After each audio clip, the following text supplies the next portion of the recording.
47 meters. That was the distance I could travel into Sector Gamma 7 before the counter's needle entered the red zone and I had to retreat. 47 meters measured in careful steps, each one plotted on the corroding map I carried in the inner pocket of my lead cloak. Each one a negotiation between the copper I needed and the years I would lose extracting it. My name was Davrin Helt.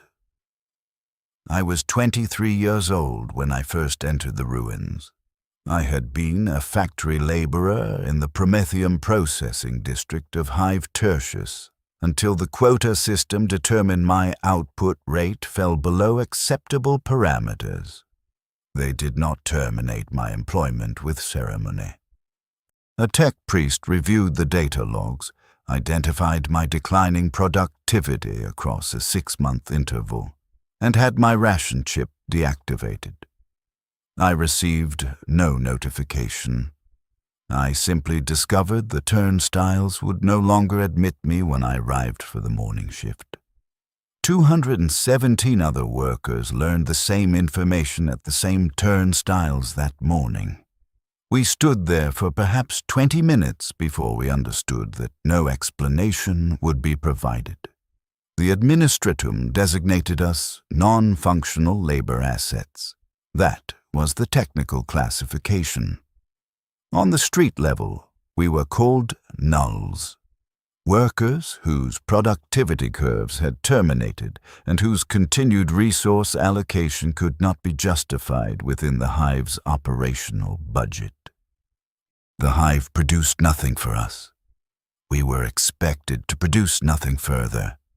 The system's accounting had balanced itself by erasing us from the calculation. I had 3 days of saved NutriPaste in my HAB unit. My water allocation continued for 1 additional week due to what I later understood was a processing delay in the municipal systems.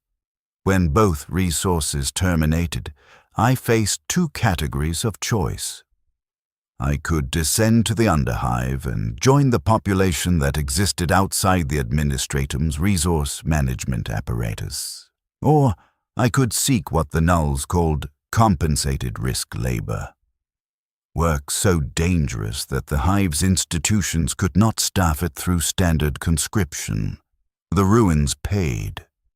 That was the essential fact. The Adeptus Mechanicus maintained a standing requisition for specific materials, copper wiring in particular, but also power cells that retained charge, intact circuit boards, certain rare earth components that could not be synthesized in the Hive's manufactorums. The radioactive sectors contained these materials in significant quantities. The materials could not be extracted by servitors. The radiation disrupted their cognitive implants. It could not be extracted by standard labor crews. The Administratum had determined that the casualty rates exceeded acceptable workforce attrition parameters. So, the work fell to us, to the nulls, to those whom the system had already categorized as expended. I remember my father's hands. That specific detail has remained accessible long after other memories degraded into approximate impressions.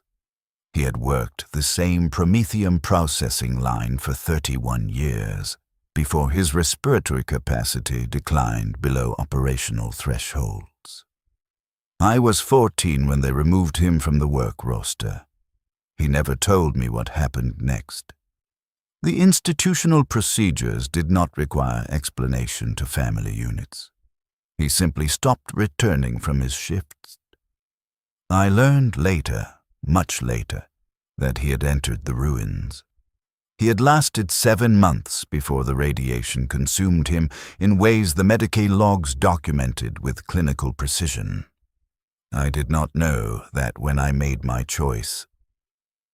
Or perhaps I did know, and the knowledge simply did not alter the essential calculation. Enter the ruins and survive for a time on salvaged material compensation, or remain in the Hive proper and starve within the week. The hiring happened at the edge of Sector Gamma 1, in a processing station that smelled of rust and sterilization compounds.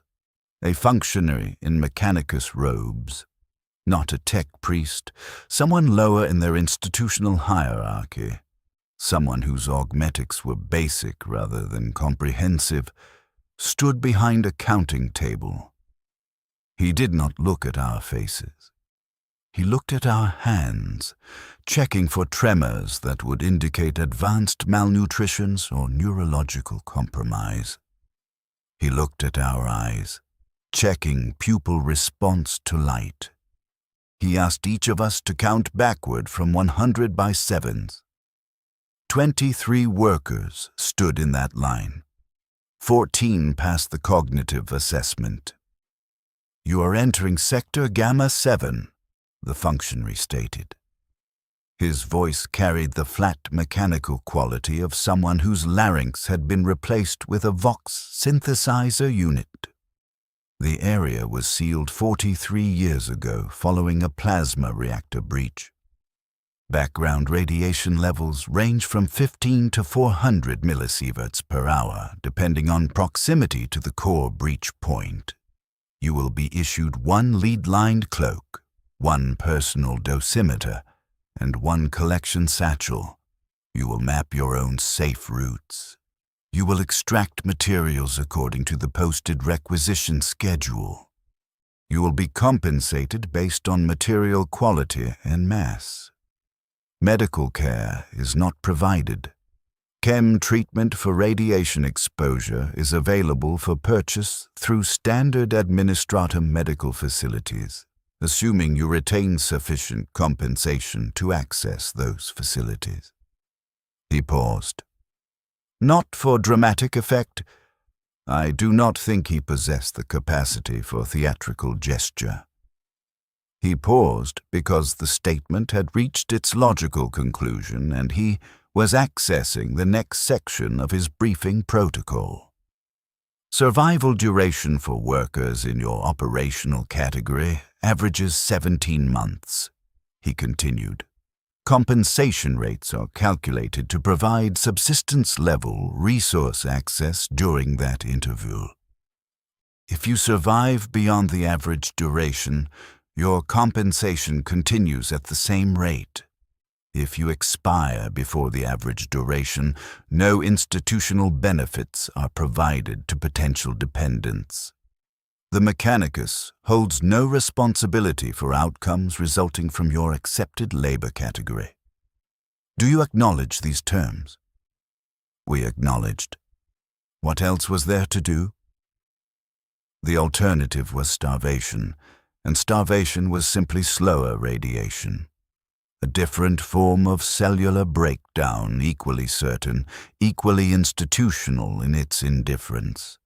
They issued the equipment in order of our assessment position. I was 7th in line. The cloak they gave me was thick and heavy, lined with sheets of lead that made movement slow and effortful. It smelled of previous users, sweat and something else, something chemical I could not identify. The dosimeter was a simple mechanical device, a needle gauge that measured ambient radiation through a chamber filled with gas that ionized in the presence of radioactive particles. No digital readouts, no sophisticated measurement apparatus, just a needle, a scale marked in green, yellow, and red zones, and a clip to attach it to my cloak's outer layer where I could see it without removing any protective equipment.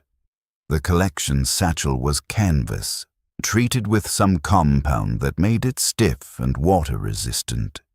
It had a shoulder strap and a drawstring closure. No sophisticated carrying system, no ergonomic design consideration, just a bag to hold the materials I would extract. Weigh-in occurs at the end of each work shift, the functionary stated. Shifts are defined as personal discretion. You enter and exit at will. However, access to the sector is restricted to daylight hours as defined by Hive chronological standards. 0600 to 1800. Outside those hours, the sector entrance is sealed. Anyone remaining inside after seal time is not extracted. Do you understand these terms? We understood, or we said we did, which served the same institutional function. The entrance to Sector Gamma 7 was a blast door 3 meters thick, opened by a servitor stationed in a shielded control booth. The servitor did not speak. It simply activated the door mechanism when the functionary transmitted the appropriate access code. The door opened with a sound like grinding bones, metal scraping against metal, corroded gears forcing mechanisms that had not moved smoothly in decades. Beyond the door was darkness. Not complete darkness. Some emergency lumens still functioned, casting weak pools of yellow light at irregular intervals, but darkness enough that I could not see the far end of the corridor, could not assess the space I was entering with any useful accuracy. 14 of us entered that first day. We did not speak to each other. What would we have said? We were not a team. We were competitors, each seeking the same limited resources in the same deadly environment. Every intact power cell I extracted was one another scavenger would not find. Every meter of copper wire I pulled from the walls was compensation another null would not receive. I did not know their names. I did not ask. I have learned since that this was the common practice.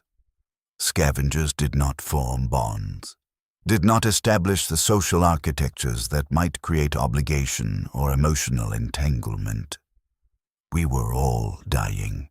We all knew we were dying. The system that sent us into the ruins had calculated our deaths into its operational parameters. Forming attachments under those conditions served no function except to make the dying harder. The corridor extended approximately 200 meters before branching into multiple passageways. The walls were marked with old directional signage, arrows pointing toward various subsectors, labels in Gothic script that identified power distribution nodes, cooling system access points, reactor maintenance chambers. I studied the signs carefully, comparing them to the general sector map the functionary had provided. The map was not detailed. It showed the major structural elements, primary corridors, significant chambers, the approximate location of the reactor breach that had contaminated the entire sector. It did not show specific rooms, did not mark hazards, did not indicate which areas retained structural integrity and which had collapsed into impassable rubble. I had to generate that information myself. That was the essential challenge of the work, navigating a hostile environment with insufficient information, constructing functional knowledge through direct observation while minimizing exposure to the invisible threat that pervaded every surface, every pocket of still air, every dust particle suspended in the weak light. My dosimeter read 15 millisieverts per hour in the entry corridor. The needle sat in the green zone, just barely. I understood from the functionary's briefing that the green zone indicated survivable exposure for limited durations. Yellow zone meant dangerous exposure, time measured in minutes rather than hours. Red zone meant lethal exposure, time measured in seconds, death arriving within days, regardless of subsequent medical intervention. 15 millisieverts per hour meant I could work in this corridor for perhaps 3 hours before my accumulated dose reached levels that would cause immediate physiological damage. Not death. Not yet. But damage. Nausea. Fatigue. the first stages of cellular breakdown that would eventually progress to organ failure if exposure continued. I had to extract enough material in those 3 hours to justify the damage I was accepting. That was the calculation I ran continuously during every shift. Compensation versus cost, measured in grams of copper against years of life expectancy. I moved deeper into the corridor, watching the dosimeter needle. It climbed slowly. 16 millisieverts, 17, 18. I marked each measurement on my map, noting the locations where radiation intensity increased. These notations would define my safe routes, the paths I could travel repeatedly without immediately lethal exposure. At the first major branch, I chose the left passage. No sophisticated reasoning behind the choice. The passage looked slightly wider than the right alternative, suggesting it might lead to larger chambers where more equipment would have been installed. More equipment meant more potential salvage. That was the extent of my strategic planning in those early days. The passage terminated in what had been a power distribution chamber. I recognized the function from the heavy cables that still ran along the walls and ceiling, thick bundles of insulated wiring that fed power to various subsystems throughout the sector. Many of the cables had been damaged in the reactor breach. Insulation burned away, copper conductors exposed to the contaminated air, connections severed where structural elements had collapsed or melted. But some cables remained intact. That was what I had come to find. I set down my collection satchel and checked my dosimeter again. 23 millisieverts per hour. The needle had entered the yellow zone. I could work here, but not for long. 20 minutes, perhaps 30 at most, before I needed to retreat to lower radiation areas. I carried a basic tool set: wire cutters, a prying bar, insulated gloves, a small knife. Nothing sophisticated. The mechanicus did not provide tools. Tools were the worker's responsibility, purchased from compensation earned through previous shifts or scavenged from the ruins themselves. I had purchased my tools from a vendor in the Knoll Market, an informal trading area where scavengers exchanged materials, equipment, and information outside the Administratum's official distribution apparatus. The vendor was an older man, perhaps 50, though radiation exposure made age difficult to assess visually. He had lost most of his hair, and his skin carried the distinctive discoloration that indicated chronic cellular damage.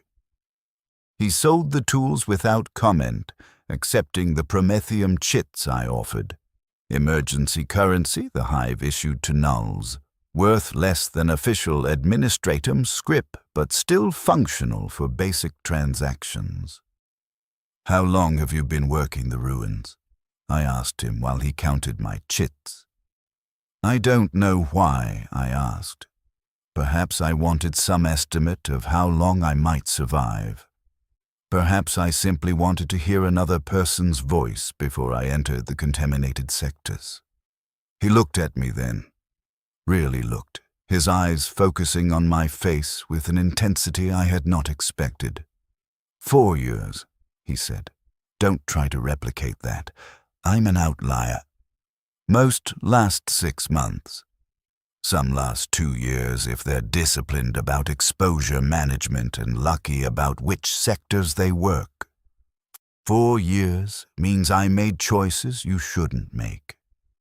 I went deeper than safe parameters allowed. I took exposures that should have killed me because the compensation differential was significant enough to justify the risk at that moment in my economic situation. I'm still here, but I'm not whole. Do you understand the distinction? I said I understood. I don't think I did. Not truly. Understanding came later, accumulated across dozens of shifts, hundreds of hours in the ruins, watching my own body begin the same degradation I had observed in others.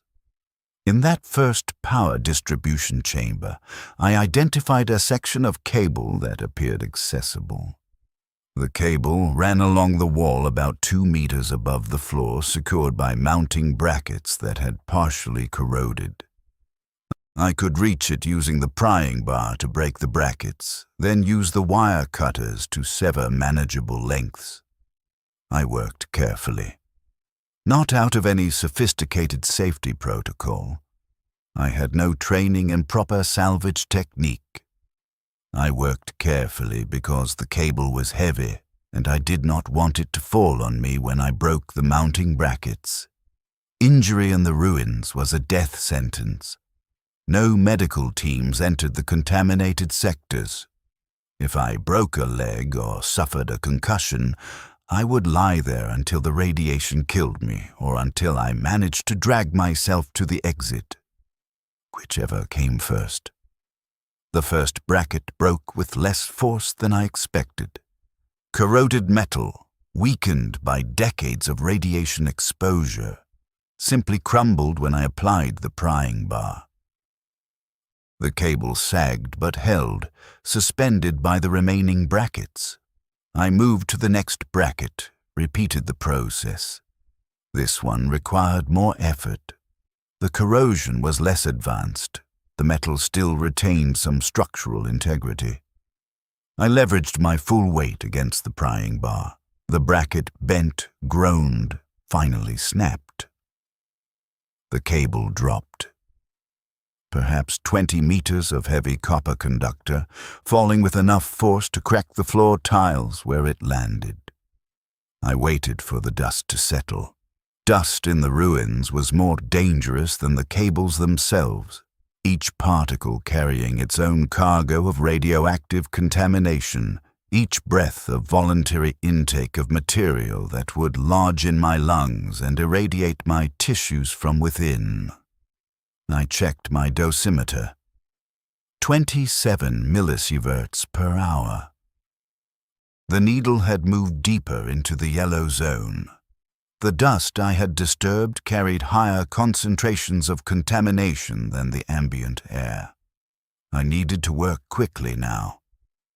I cut the cable into sections approximately 1 meter in length. A compromise between weight and handleability. Longer sections would have been more efficient transport, but I could not lift them. Shorter sections would have required more cuts, more time spent in the elevated radiation field. 1 meter lengths I could coil and pack into my satchel, and I could complete the cutting process in the time I had remaining. My hands shook slightly as I worked. Not from fear.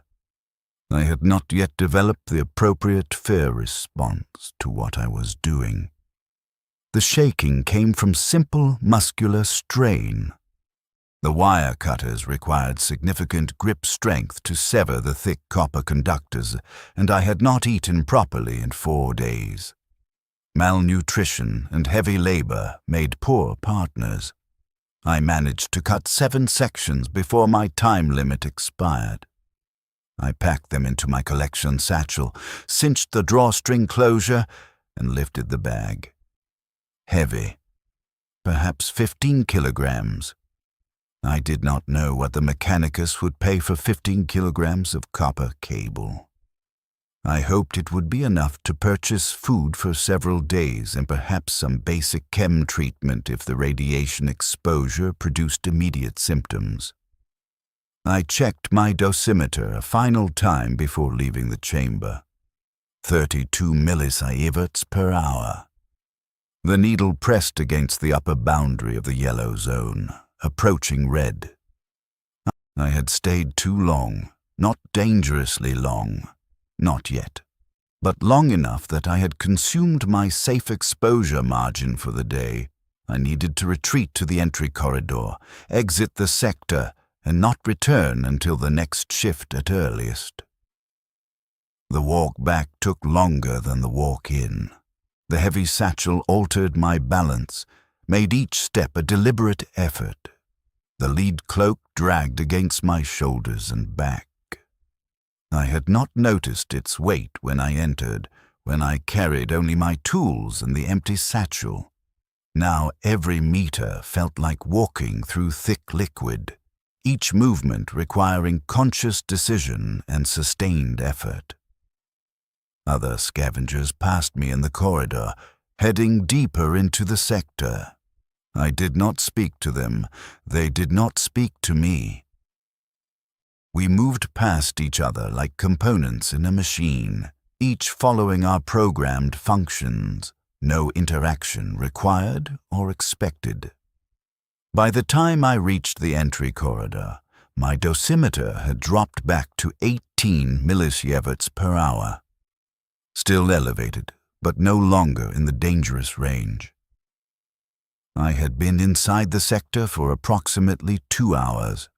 2 hours of my life converted into 15 kilograms of contaminated copper cable. The exchange rate seemed questionable when framed in those terms, but I did not have access to alternative exchanges. The exit required walking back through the massive blast door, presenting my satchel for inspection at the weigh station, and receiving compensation based on the standardized rates the Mechanicus had established. The functionary from the morning briefing was not present. A different functionary operated the weigh station, this one more heavily augmented, their biological components reduced to perhaps 30% of their total mass. They did not speak except to announce measurements and compensation figures. 15.3 kilograms copper conductor, they stated, their Vox-synthesized voice carrying no inflection or emotional content. Grade 2 quality, compensation rate 47 chits per kilogram, total compensation 719 chits. They counted out the promethium chits and placed them in a metal dish on the counter. I collected the chits and stored them in the inner pocket of my cloak. 719 chits. Enough to purchase food for perhaps 5 days if I was careful about portions and selected only the cheapest NutriPaste options. Enough to access one basic chem treatment session if radiation symptoms manifested immediately. Not enough to do both. I chose food.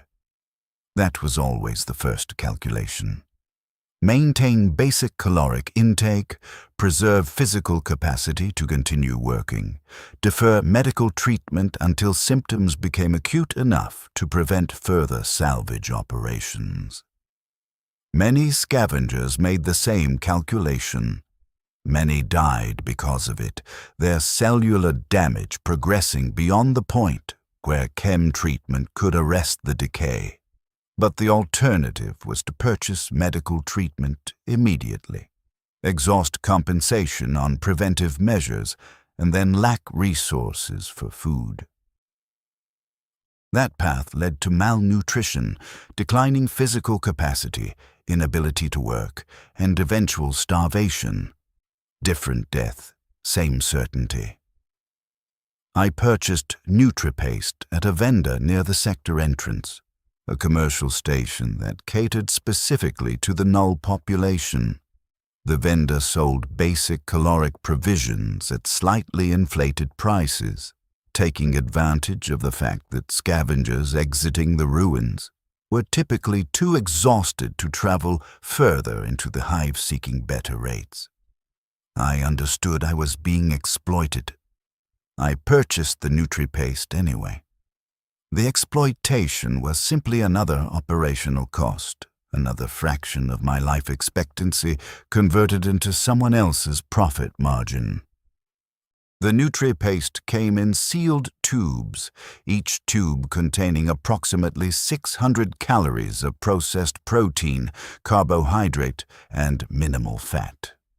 The tubes were labeled with administrative nutrition codes, indicating they met minimum dietary requirements for standard human metabolic function.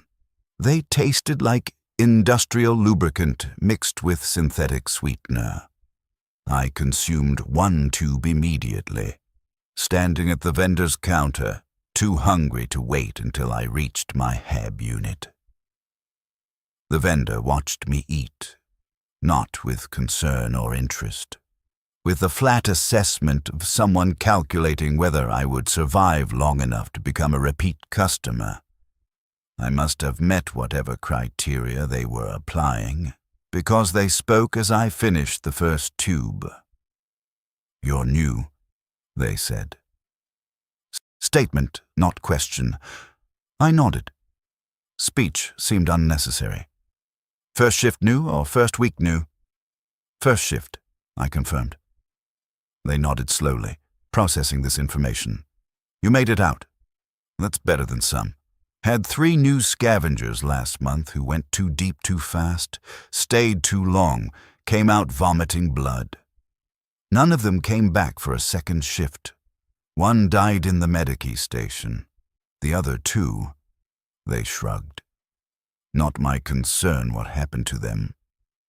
I wanted to ask questions. How deep was too deep? How long was too long? What specific symptoms indicated I had crossed from survivable exposure into lethal territory? But the vendor was already turning away, their attention shifting to another customer, another transaction.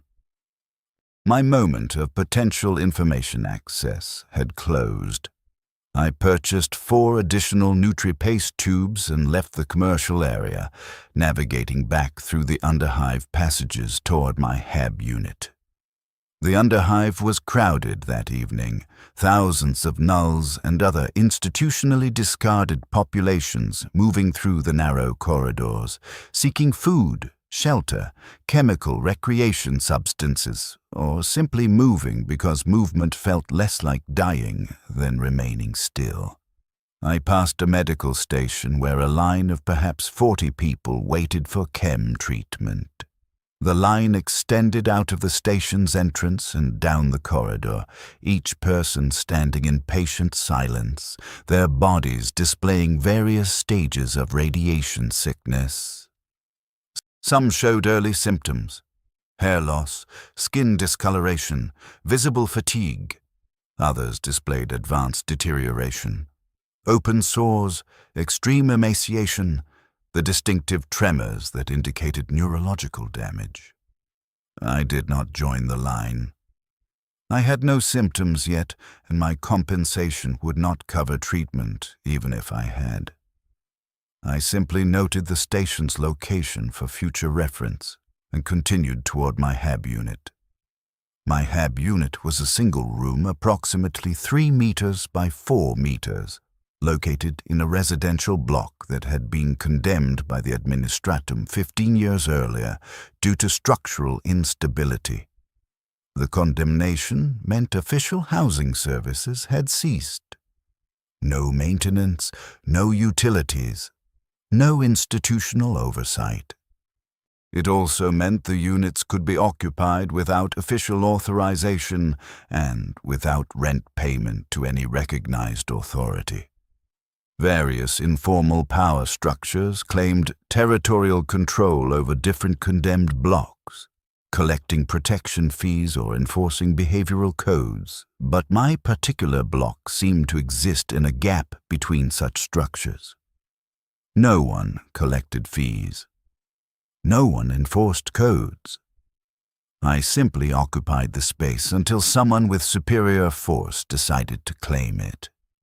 The unit contained a sleeping mat, a water barrel I filled at a communal pump 3 levels below, and a lockbox where I stored my tools and remaining compensation shits. No heating. No light except what came through the partially collapsed ceiling during daylight hour. No security except a basic door lock that would deter casual opportunists, but not any determined theft attempt. I secured the door, placed my tool set in the lockbox, and consumed a second tube of Nutri-Paste. Then I lay down on the sleeping mat and attempted to assess the day's events with some analytical framework. I had worked one shift in the ruins. I had extracted approximately 15 kilograms of salvage material. I had received 719 chits in compensation. I had spent 300 chits on food. I retained 419 chits, which I would need to stretch across 4 days until I could work another shift and generate additional compensation. 419 chits meant 1 tube of Nutri-Paste per day for 4 days, with 19 chits remaining. Subsistence-level caloric intake. Not enough for sustained heavy labor, but enough to prevent starvation in the immediate term. I had also received, depending on which medical estimates I believed, somewhere between 50 and 100 millisieverts of radiation exposure during my 2 hours in Sector Gamma 7.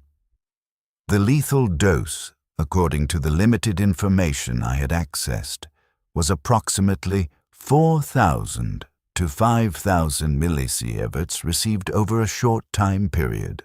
Lower doses caused incremental damage that accumulated over weeks and months, eventually reaching lethal thresholds through repetition rather than single acute exposure. If I worked one shift every 5 days, spending approximately 2 hours in the ruins during each shift, and received approximately 75 millisieverts per shift, I would reach lethal cumulative exposure after approximately 67 shifts. 67 shifts across a year, assuming I maintained the 5-day recovery interval between exposures, meant I had approximately 10 to 12 months before radiation sickness would progress to terminal stages. The functionary had stated that average survival duration was 17 months. My calculations suggested a shorter timeline. Either my exposure estimates were too high, or I was working in higher radiation areas than average. Or the 17-month figure included scavengers who worked less frequently or took longer recovery intervals between shifts. Or the 17-month figure was simply averaged across a population that included both short survival and long survival outliers, and I was statistically likely to fall somewhere in the middle of that distribution. None of these analytical frameworks changed the essential situation. I was trading my life for compensation at a fixed rate established by institutional structures I could not influence or escape. The trade would continue until my physical capacity terminated or my accumulated radiation exposure reached lethal thresholds. Then I would die, and another null would take my place in the rotation, and the Mechanicus would continue receiving the copper wire and power cells they required for whatever functions they were supporting. The system was efficient. That was perhaps the most disturbing aspect. It wasted nothing. Not the contaminated materials in the sealed sectors, not the population the hive had designated as expendable. Not even the suffering and death that occurred at the process of extraction. Every element served a function. Every loss was calculated and acceptable to the institutional frameworks that structured the exchange. I slept poorly that night, not because of fear or radiation symptoms. Those would come later. I slept poorly because my body was not yet adapted to the physical demands I had placed on it, and my muscles spasmed and cramped through the dark hours, processing the strain I had subjected them to. When morning came, when weak light filtered through the collapsed ceiling section, I consumed another tube of Nutri-Paste and began planning my second shift. I needed to map more of Sector Gamma 7. identify additional salvage locations, develop more efficient extraction routes that would allow me to gather more material in less time and thereby reduce my exposure per unit of compensation received. I spread my map on the floor and marked the route I'd traveled the previous day, noting radiation measurements at key points, indicating the location of the power distribution chamber where I had extracted the copper cable. Then I studied the map's broader structure, trying to identify areas that might contain high-value salvage but which I had not yet explored. There was a notation on the map marking what appeared to be a backup power station in the sector's northwestern quadrant. Backup power stations typically contained multiple power cells, transformer assemblies, and dense concentrations of copper wiring. If the station remained intact, if it had not collapsed or been completely consumed in the reactor breach, it would represent significant salvage potential. The station was also located approximately 400 meters from the sector entrance, deep in the contaminated zone, likely experiencing radiation levels well into the yellow zone and possibly approaching red. I studied the route, multiple corridor branches, several large chambers I would need to cross. No way to predict radiation intensity until I reached each location and took direct measurements. High risk, potentially high compensation. The classic salvage calculation. I decided to attempt it on my second shift. Not immediately. I needed another 3 days to recover from the first shift's exposure, and I needed to gather more information about the sector's layout and radiation distribution from other scavengers if possible. But soon. Before someone else identified the same target and extracted the materials first. That was how the work functioned. Individual scavengers in implicit competition, racing to extract limited resources before other scavengers claimed them, each of us damaging ourselves in the process, all of us feeding the same institutional apparatus that would continue functioning regardless of which specific individuals survived or died. I folded the map and placed it in my cloak's inner pocket. Then I secured my HAB unit and descended to the commercial areas to see if I could gather useful information without expending compensation I could not spare. The Null market operated in a large chamber that had once been a water distribution facility. The facility's original equipment had been stripped decades ago, leaving only a vast empty space where vendors established temporary stalls, and traders negotiated exchanges that existed outside the administratum's official economy. The market had no formal structure, no regulatory oversight, no institutional authority. It simply existed because enough people needed it to exist, and the Hive's official institutions had determined that maintaining order in the Underhive was less cost-effective than allowing certain zones to self-organize outside official control. I moved through the market slowly, observing vendor offerings and listening to conversations without directly participating. Several vendors sold radiation monitoring equipment, more sophisticated than the basic dosimeter I had been issued. Digital readouts, dose tracking features, alarm functions that would activate when exposure exceeded preset thresholds. The prices were far beyond my current compensation reserves. I noted the vendors' locations for potential future access when I had accumulated sufficient resources. Other vendors sold chem treatment supplies, anti-radiation medications, cellular repair stimulants, anti-nausea compounds. Again, prices exceeded my capacity. I moved on. Near the market center, I found what I was actually seeking. A group of scavengers engaged in information exchange. They stood in a loose cluster around a makeshift table where someone had drawn a large map of the contaminated sectors using chalk on a section of dark metal flooring. The map showed more detail than the basic chart the Mechanicus had provided. Specific radiation measurements at numerous locations, notations about structural hazards, marked areas where salvage had been depleted. I approached the group slowly, not speaking, simply standing at the outer edge of their circle and observing their discussion. No one challenged my presence. Information exchange operated on an implicit protocol. You could listen freely, but you were expected to contribute your own observations if you wanted to ask questions or receive specific guidance. An older scavenger, perhaps the same age as the tool vendor I had met previously, his skin carrying the same radiation-damage discoloration, was describing a recent exploration of Sector Gamma 9. Reactor breach occurred 80 years ago in that sector, he said, his voice rough, probably from vocal cord damage caused by radiation exposure.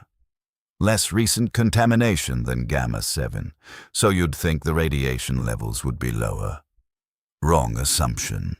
The breach in Gamma 9 reached the sector's primary coolant reservoir, contaminated the entire water system. You know what that means. The other scavengers nodded. I did not nod because I did not know what that meant, but I kept listening. Means the water is still there, the older scavenger continued. 80 years of radioactive decay, but water doesn't go anywhere. It just sits in the pipes and reservoirs, concentrating contamination. You enter a chamber in Gamma 9, you might read 20 millisieverts ambient. Then you get near a wall where pipes run, and suddenly you're reading 200 millisieverts because the contaminated water is right on the other side of that wall, separated from you by maybe 3 centimeters of corroded metal. He marked several locations on the chalk map, indicating areas where unexpected radiation spikes had been measured. The point, he said, looking around at the assembled scavengers, is that your dosimeter tells you the immediate environment. It doesn't tell you what's in the walls, what's pooled beneath the floor, what's going to spike your exposure the moment you break through a surface to reach salvage underneath. You have to think structurally. You have to understand where contamination accumulates and where it flows. Otherwise, you'll reach for a piece of copper and receive a lethal dose before you even realize you've done something wrong. I absorbed this information carefully. It explained several aspects of the ruins that I had not understood from my brief first shift. Radiation was not uniform. It concentrated in specific materials, specific locations, specific structural systems. Safe routes had to account for these hidden concentrations, not just the ambient measurements my dosimeter displayed. Another scavenger asked a question. How do you identify hidden concentrations before you hit them? The older scavenger smiled, though the expression looked painful on his damaged face. You don't, not reliably. You can make educated assessments. Avoid chambers with visible water damage. Be cautious around pipe assemblies. Watch for corrosion patterns that indicate long-term contamination exposure. But ultimately, you're navigating an environment designed to kill you, using equipment that provides incomplete information. Some days you're lucky. Some days you're not. The goal is to be lucky more often than you're not, for as long as your cellular structure can sustain the damage you're accumulating. The discussion continued for perhaps 20 more minutes. I listened without speaking, gathering information about sector layouts, salvage locations that had been depleted, areas where structural collapse made access impossible, techniques for extracting materials with minimal dust disturbance.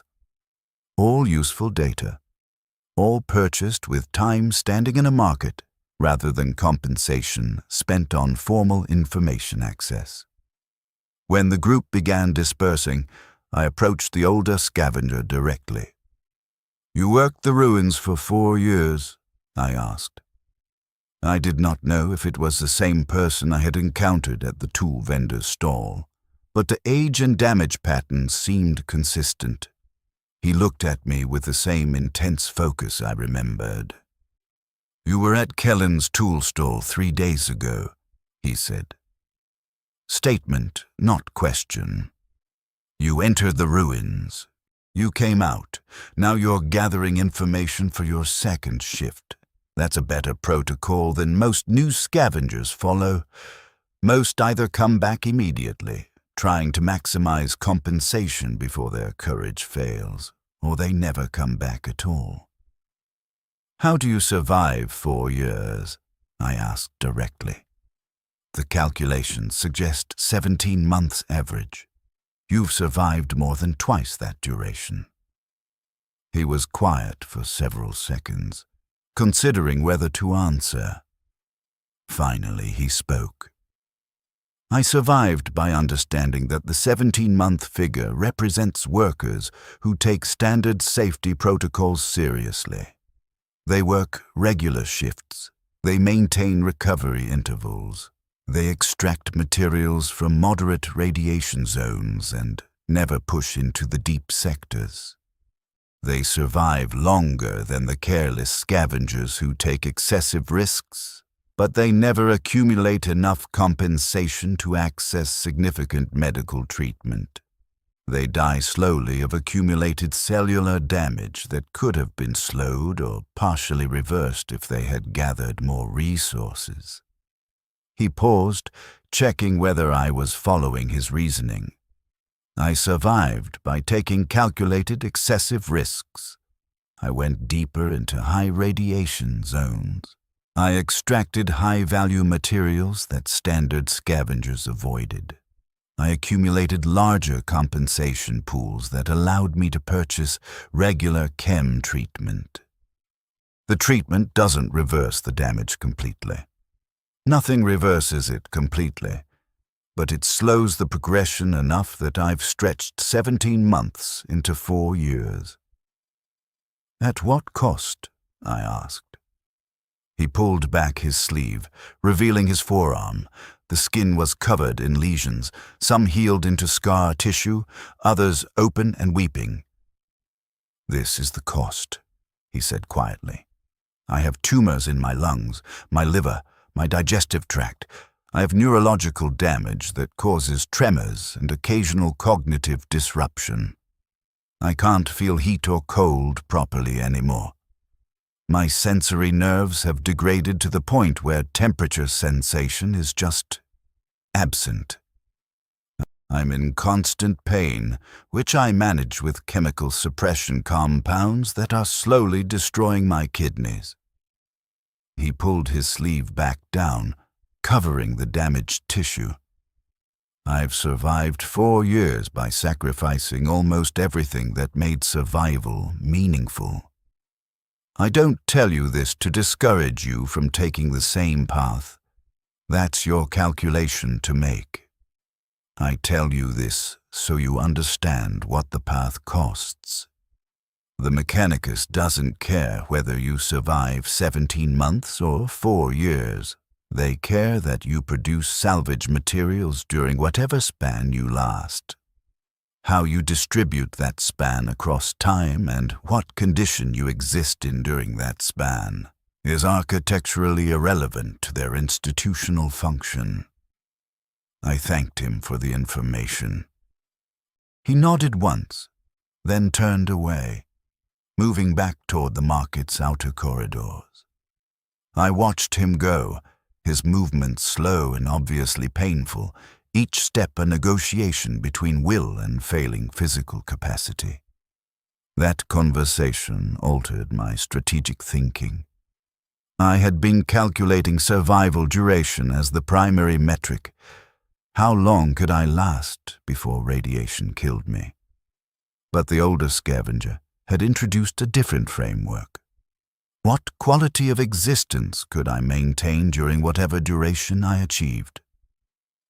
17 months of minimal suffering followed by relatively quick death, or 4 years of constant deterioration and pain, ending in the same death, but arriving by a longer route. The mathematics of the choice were not straightforward.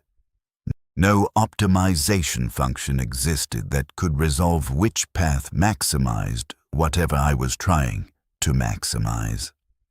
I returned to my HAB unit and spent the remainder of that day studying my map, planning routes into Sector Gamma 7's deeper areas, calculating exposure estimates and compensation projections for different salvage targets.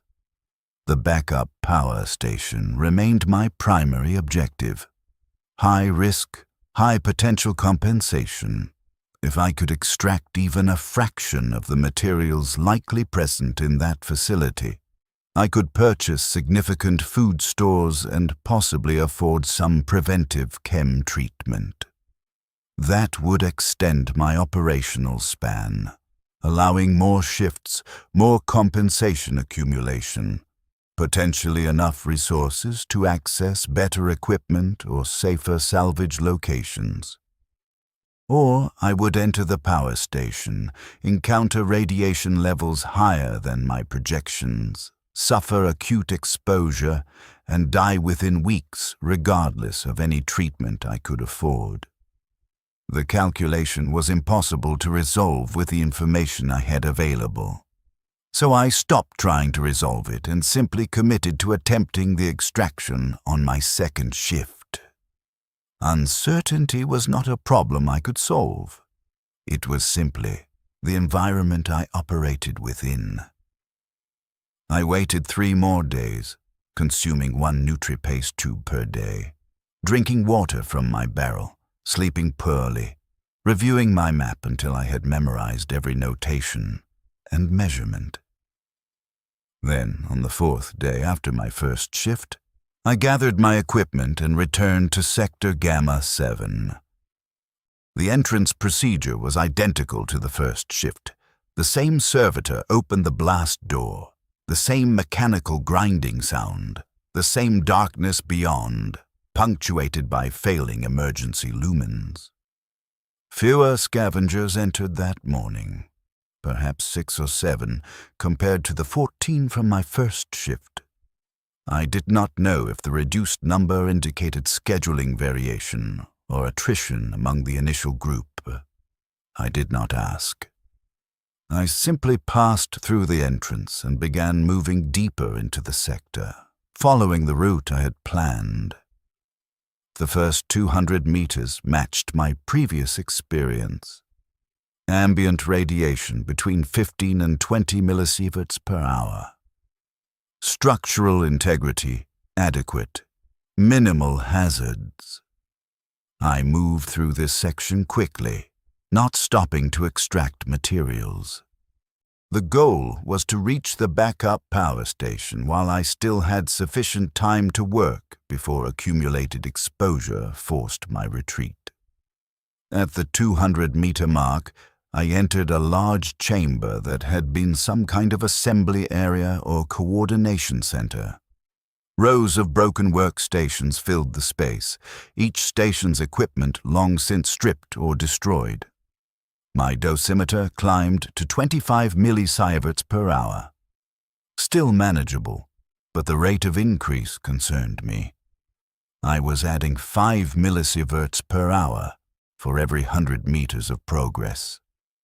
If that rate continued, I would reach yellow zone danger levels before I traveled another 200 meters. I paused at the chamber's far side, studying my map and recalculating my route. There were alternative passages that might offer lower radiation exposure, but they would add significant distance and time to my approach. Or I could continue on my planned route and accept that I would be working in high radiation areas, reducing my time at the actual extraction site. I chose to continue on the planned route. The entire calculation depended on reaching the power station and extracting significant materials. Deviating to safer passages would reduce my exposure during transit, but might eliminate the time I needed for actual salvage work. I moved forward. The next corridor section measured 40 meters long and terminated at a sealed bulkhead door. The door had been designed to contain contamination, a security measure installed after the reactor breach to prevent radioactive materials from spreading beyond certain boundaries. Someone, at some point in the decade since the breach, had forced the door partially open.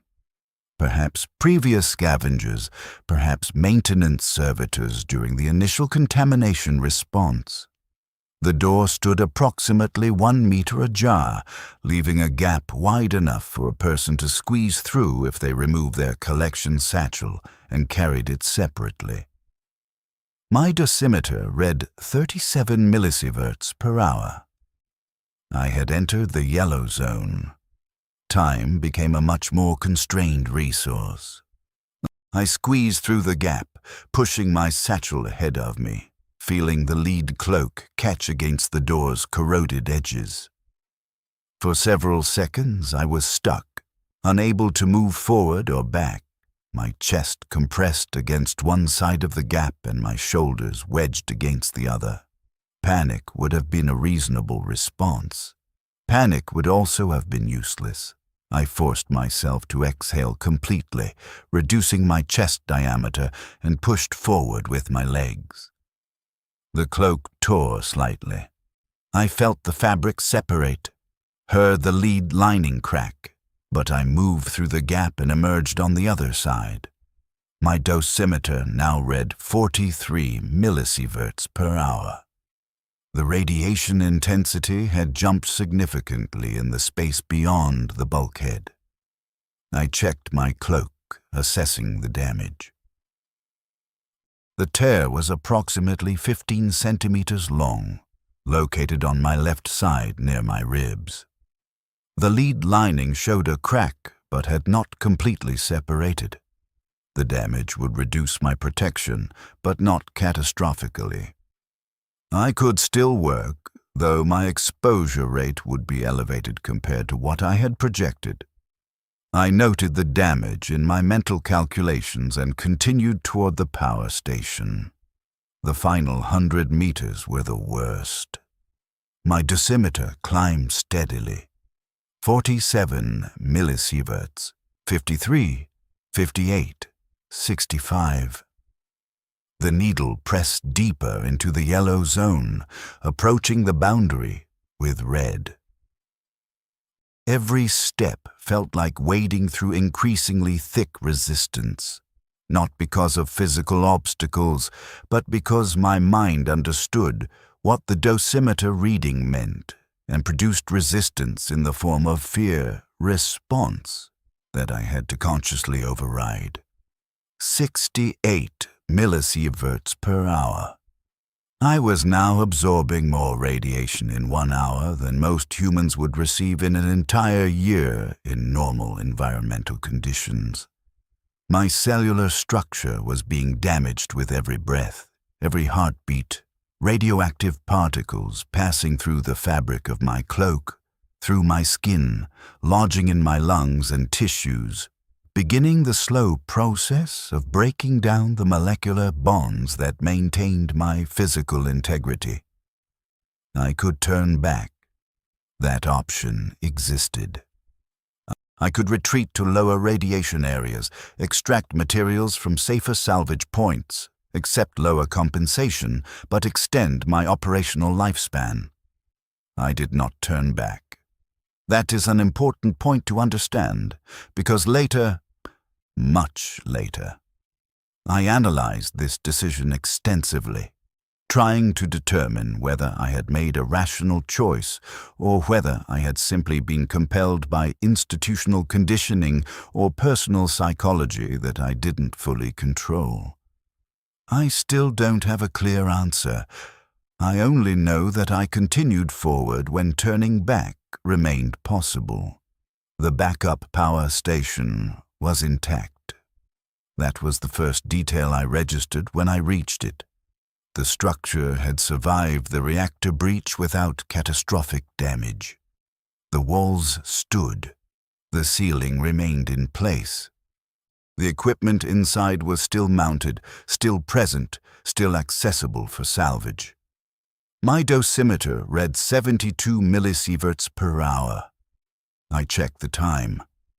I had been inside the sector for 43 minutes. My accumulated dose was already approaching 50 millisieverts. If I worked in this environment for 20 minutes, a minimum estimate for extracting any useful quantity of materials, I would receive an additional 24 millisieverts, bringing my total shift dose to approximately 74 millisieverts. 74 millisieverts in a single shift.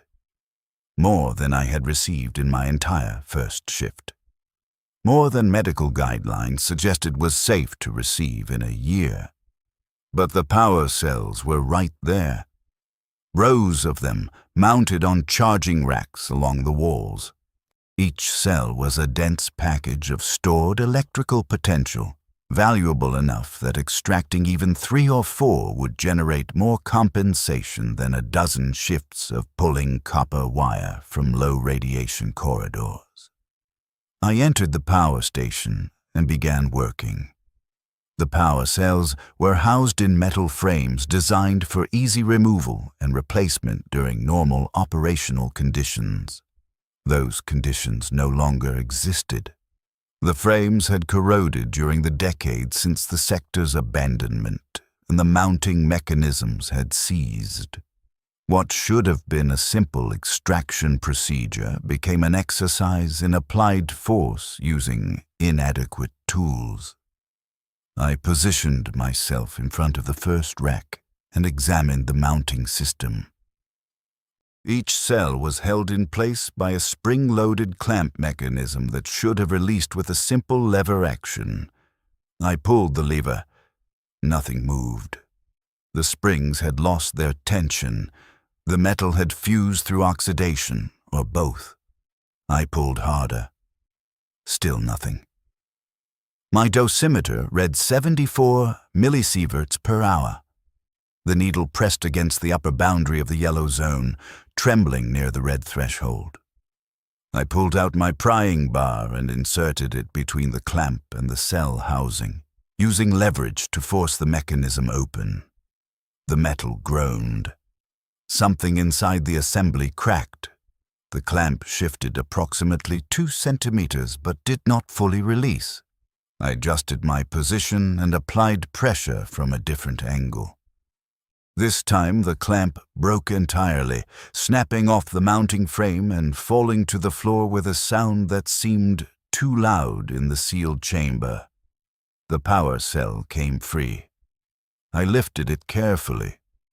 The unit was heavier than I expected, perhaps 8 kilograms, dense with whatever materials stored electrical charge across decades without significant degradation. I placed it in my collection satchel and returned to the rack. 19 more power cells remained in the visible racks. I could not extract all of them. Time and exposure limits would force me to choose a subset. I needed to maximize value while minimizing the time required for extraction. I targeted the cells that appeared most intact, casings without visible damage, connection terminals that showed less corrosion, units that seemed to retain their original geometric integrity rather than showing signs of swelling or deformation. These indicators suggested the cells still held useful charge levels and would command higher compensation rates. The second cell came free more easily than the first. I had learned from the initial extraction where to apply pressure, which structural points were most vulnerable. The third and fourth cells followed similar patterns. I was developing a procedure, a repeatable process that increased my efficiency. My hands were shaking, not from the physical effort this time, from something else. A tremor that began in my fingers and extended up through my forearms. I did not know if this was an early symptom of radiation exposure or simply an adrenaline response to working in an environment my nervous system correctly identified as lethal. I extracted the fifth cell. My satchel was becoming difficult to lift. 40 kilograms of power cells, plus the weight of my tools. I could probably carry 2 more cells before the load became unmanageable. 7 cells total. That would have to be sufficient. I checked my dosimeter again. 76 millisieverts per hour. The reading had climbed even in the few minutes I'd been working. Either my damaged cloak was providing reduced protection, or I had disturbed contaminated dust during the extraction process, or the power cells themselves were more radioactive than the ambient environment. Probably all 3 factors were contributing. I extracted the 6th cell, forcing the corroded clamp mechanism with practiced pressure. The 7th cell resisted more strongly. The mounting frame had warped, pinching the cell at an angle that made leverage difficult. I worked the prying bar to the gap, shifted my weight, pulled with sustained force. Something gave way suddenly, and I stumbled backward, the power cell falling free and striking the floor. I froze, waiting to see if the impact had damaged the cell's casing. If the casing had cracked, internal materials might have spilled, and those materials might be significantly more radioactive than the sealed unit. My dosimeter would tell me if contamination levels had spiked. The needle climbed to 79 millisieverts per hour, then stabilized, elevated but not catastrophically. The cell's casing appeared intact. I had been lucky. I placed the 7th cell in my satchel, cinched the drawstring as tight as the load allowed, and lifted the bag with both hands. The weight was substantial. Walking would be slow, but I had what I came for. Now I needed to extract myself from this environment before accumulated exposure crossed into immediately dangerous territory.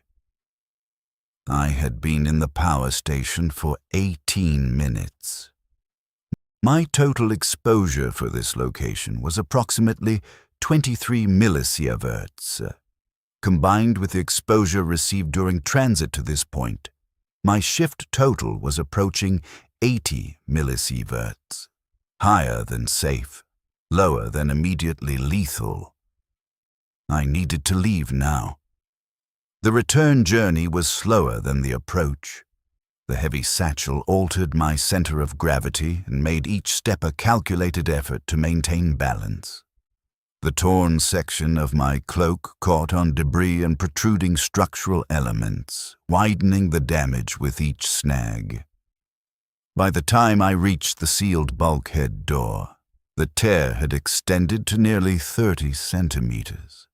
Squeezing back through the door gap with the loaded satchel was nearly impossible. I had to push the satchel through first, then contort my body to fit through the narrow opening while my cloak caught and tore further on the corroded metal edges. For several seconds I was wedged completely, unable to move in either direction, the weight of the cloak pulling me backward while I tried to push forward. My chest compressed. My breathing became shallow, rapid. That was the closest I came to panic during the entire shift. Not from the radiation, not from the physical danger, but from the simple mechanical problem of being stuck in a narrow gap with a heavy load and limited air reaching my lungs. I forced myself to stop moving, stop struggling. The struggling was consuming oxygen and making the problem worse. I needed to think structurally. I was caught because the cloak was pulling backward. If I could reduce that pull, I could move forward. I reached back and unclasped the cloak's shoulder fasteners, letting the garment slip partially off my back. The backward pull decreased. I pushed forward. The gap released me. I emerged on the other side and immediately refastened the cloak. Working without lead protection, even for the few seconds required to clear the door, meant elevated exposure. But there had been no alternative. I checked my dosimeter. 61 millisieverts per hour in this section of corridor. Still yellow zone, but lower than the power station environment. I was moving back towards survivable conditions. The return through the assembly chamber, through the entry corridors, back to the sector entrance. All of it passed in a kind of mechanical automation. I was exhausted. The heavy satchel strained muscles I had not adequately developed for this kind of load-bearing. My breathing was labored. My vision had developed a strange quality, a slight blurring at the edges that might have been fatigue, or might have been an early neurological response to radiation exposure. By the time I reached the entrance corridor, my dosimeter had dropped to 22 millisieverts per hour, still elevated above normal safe levels, but no longer in active danger territory. I set down the satchel for a moment and leaned against the corridor wall, allowing myself 30 seconds of complete rest. Other scavengers passed me during that rest period. One of them, a younger man, perhaps my age, his skin not yet showing significant radiation damage, stopped and looked at my satchel. "Power cells?" he asked. I nodded. "How many?" "7, I said. He whistled softly, an expression of impressed acknowledgement. "That's a good haul. Where did you extract them?" I did not answer. Salvage locations were information that held value. Sharing that information freely meant creating competition for my next extraction from the same location. He understood my silence and nodded. "Fair enough. How deep did you go?" "Deep enough," I said.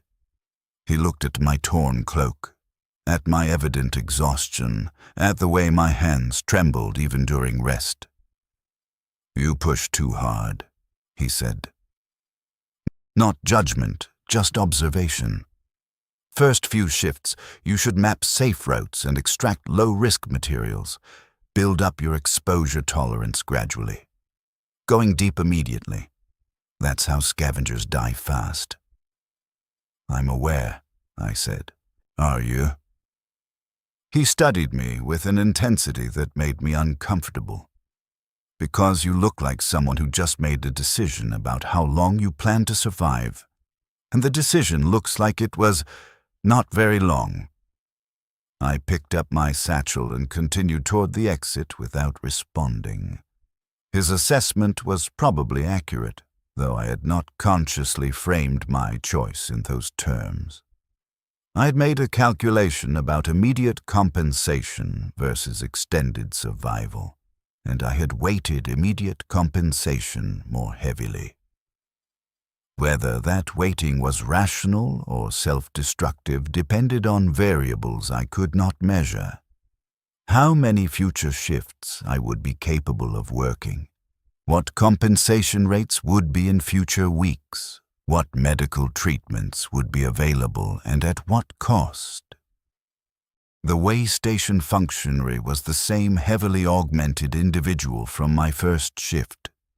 They showed no recognition when I approached, no acknowledgement that they had processed my previous extraction. To them, I was simply another scavenger, another transaction to log. They emptied my satchel and examined each power cell with what appeared to be scanning equipment mounted in one of their augmetic appendages. Some kind of charge detection system measuring how much electrical potential each cell retained. 7 power cells, they stated. Charge retention rates between 63 and 79%. Grade 1 quality on 6 units, Grade 2 on 1 unit. Compensation rate, 3,200 chits per grade. 1 unit, 2,400 chits per grade. 2 unit. Total compensation, 21,600 chits. I stared at the figure they had announced, trying to verify I had heard correctly. 21,600 chits. More compensation than I had imagined possible from a single shift. Enough to purchase food for months. Enough to access significant medical treatment. Enough to, potentially, extend my operational lifespan substantially. The functionary counted out the promethium chits with mechanical precision and placed them in the metal dish. I collected them carefully, separated them into smaller bundles, and distributed them across multiple pockets in my cloak and clothing. Carrying that much compensation made me a target for theft. I needed to secure the resources as quickly as possible. I left the way station and moved immediately to a medical facility I'd identified during my previous explorations of the Underhive. This facility was more established than the basic chem treatment stations. It employed actual human medical staff rather than just dispensing automated pharmaceutical protocols, and it maintained diagnostic equipment that could assess radiation damage with some precision. The facility's entrance fee was 500 chits.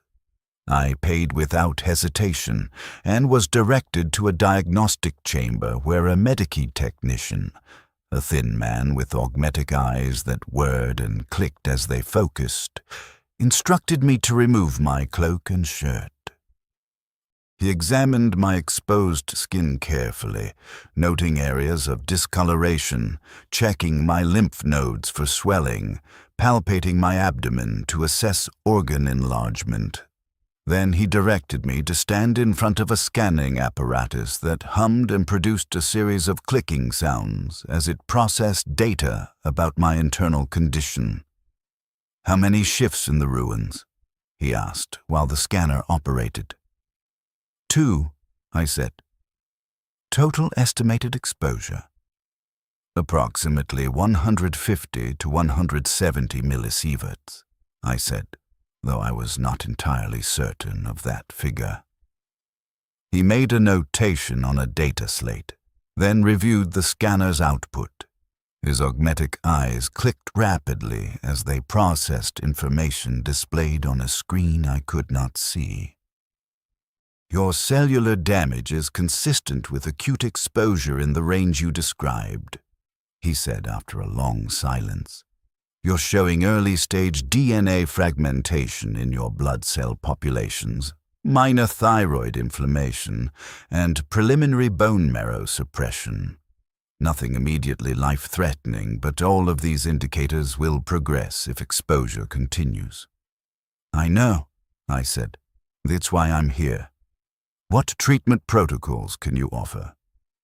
He consulted his data slate again. Standard anti-radiation pharmaceutical package would address some of the cellular damage and slow progression of the thyroid and bone marrow issues. Cost is 4,000 chits for a 3-month supply. More aggressive treatment using cellular repair stimulants would cost 8,000 chits for the same duration and would provide more comprehensive damage mitigation. "And if I take no treatment?" He looked at me directly. his augmetic eyes focusing with uncomfortable precision. Then you continue working until the accumulated damage reaches critical mass. Based on your current condition and assuming you maintain similar exposure rates, that would occur in approximately 8 to 11 months. At that point, your bone marrow will fail to produce adequate blood cells, your immune system will collapse, and you will die from either infection or internal hemorrhaging. The process will be painful and will involve progressive debilitation that prevents you from working long before actual death occurs. The clinical precision of his description was somehow more disturbing than if he had tried to soften the information with euphemism or emotional framing. He was simply reporting observable outcomes based on measurable data. "I'll take the aggressive treatment protocol," I said. He prepared the pharmaceutical package, a container holding approximately 90 daily doses of various cellular repair compounds, antioxidation agents, and bone marrow stimulation medications. He provided detailed instructions on dosing schedules and potential side effects. I listened carefully, understanding that improper medication usage could waste resources I could not afford to replace. I paid the 8,000 chits and left the facility with my pharmaceutical package and my remaining compensation. 13,100 chits after deducting the diagnostic fee and treatment cost. 13,000 chits. Still a substantial reserve. I could purchase food security for months. I could upgrade my equipment. I could potentially relocate to better housing. All of these options were now accessible because I had taken excessive risk during my second shift and survived the consequences. The older scavenger had been correct. Calculated excessive risk, combined with compensatory medical treatment, offered a path to extended survival that standard safety protocols did not provide. The question was whether I could continue executing that strategy successfully, or whether I had simply been lucky once and would fail catastrophically on the next attempt.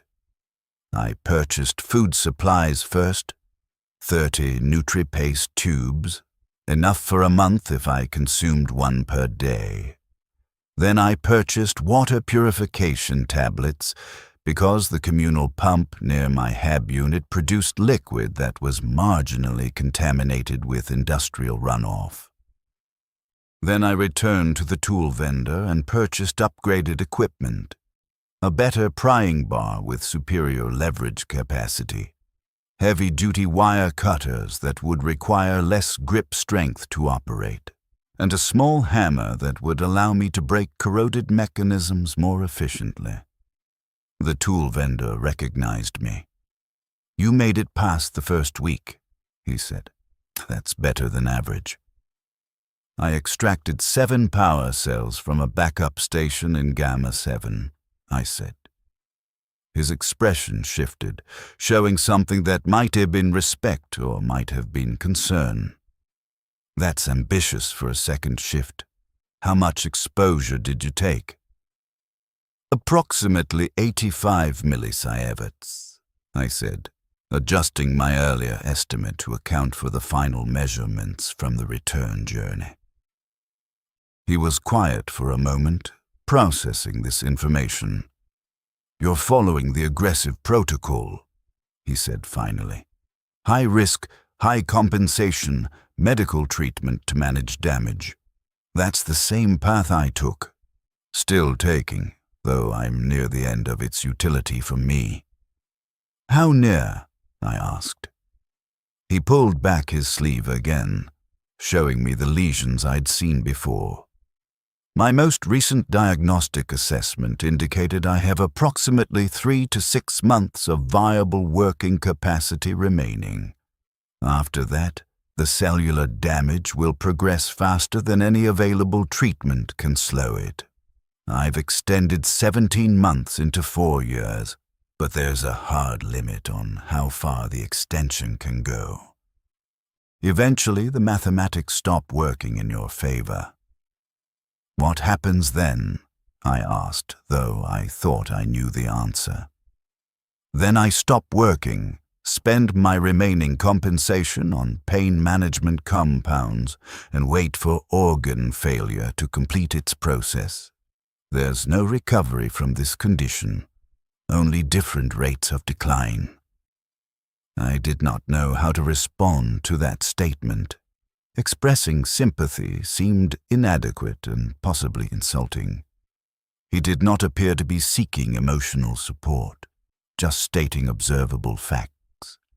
So I simply nodded and completed my equipment purchases. Over the following weeks, I developed a pattern.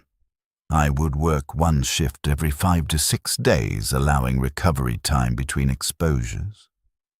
Each shift involved mapping new areas of Sector Gamma 7, identifying valuable salvage locations, and extracting materials using the improved efficiency my better equipment provided. I targeted high-value materials, power cells primarily, but also intact circuit boards, rare earth component assemblies, anything the Mechanicus requisition lists identified as premium compensation items. My exposure per shift averaged 70 to 90 millisieverts.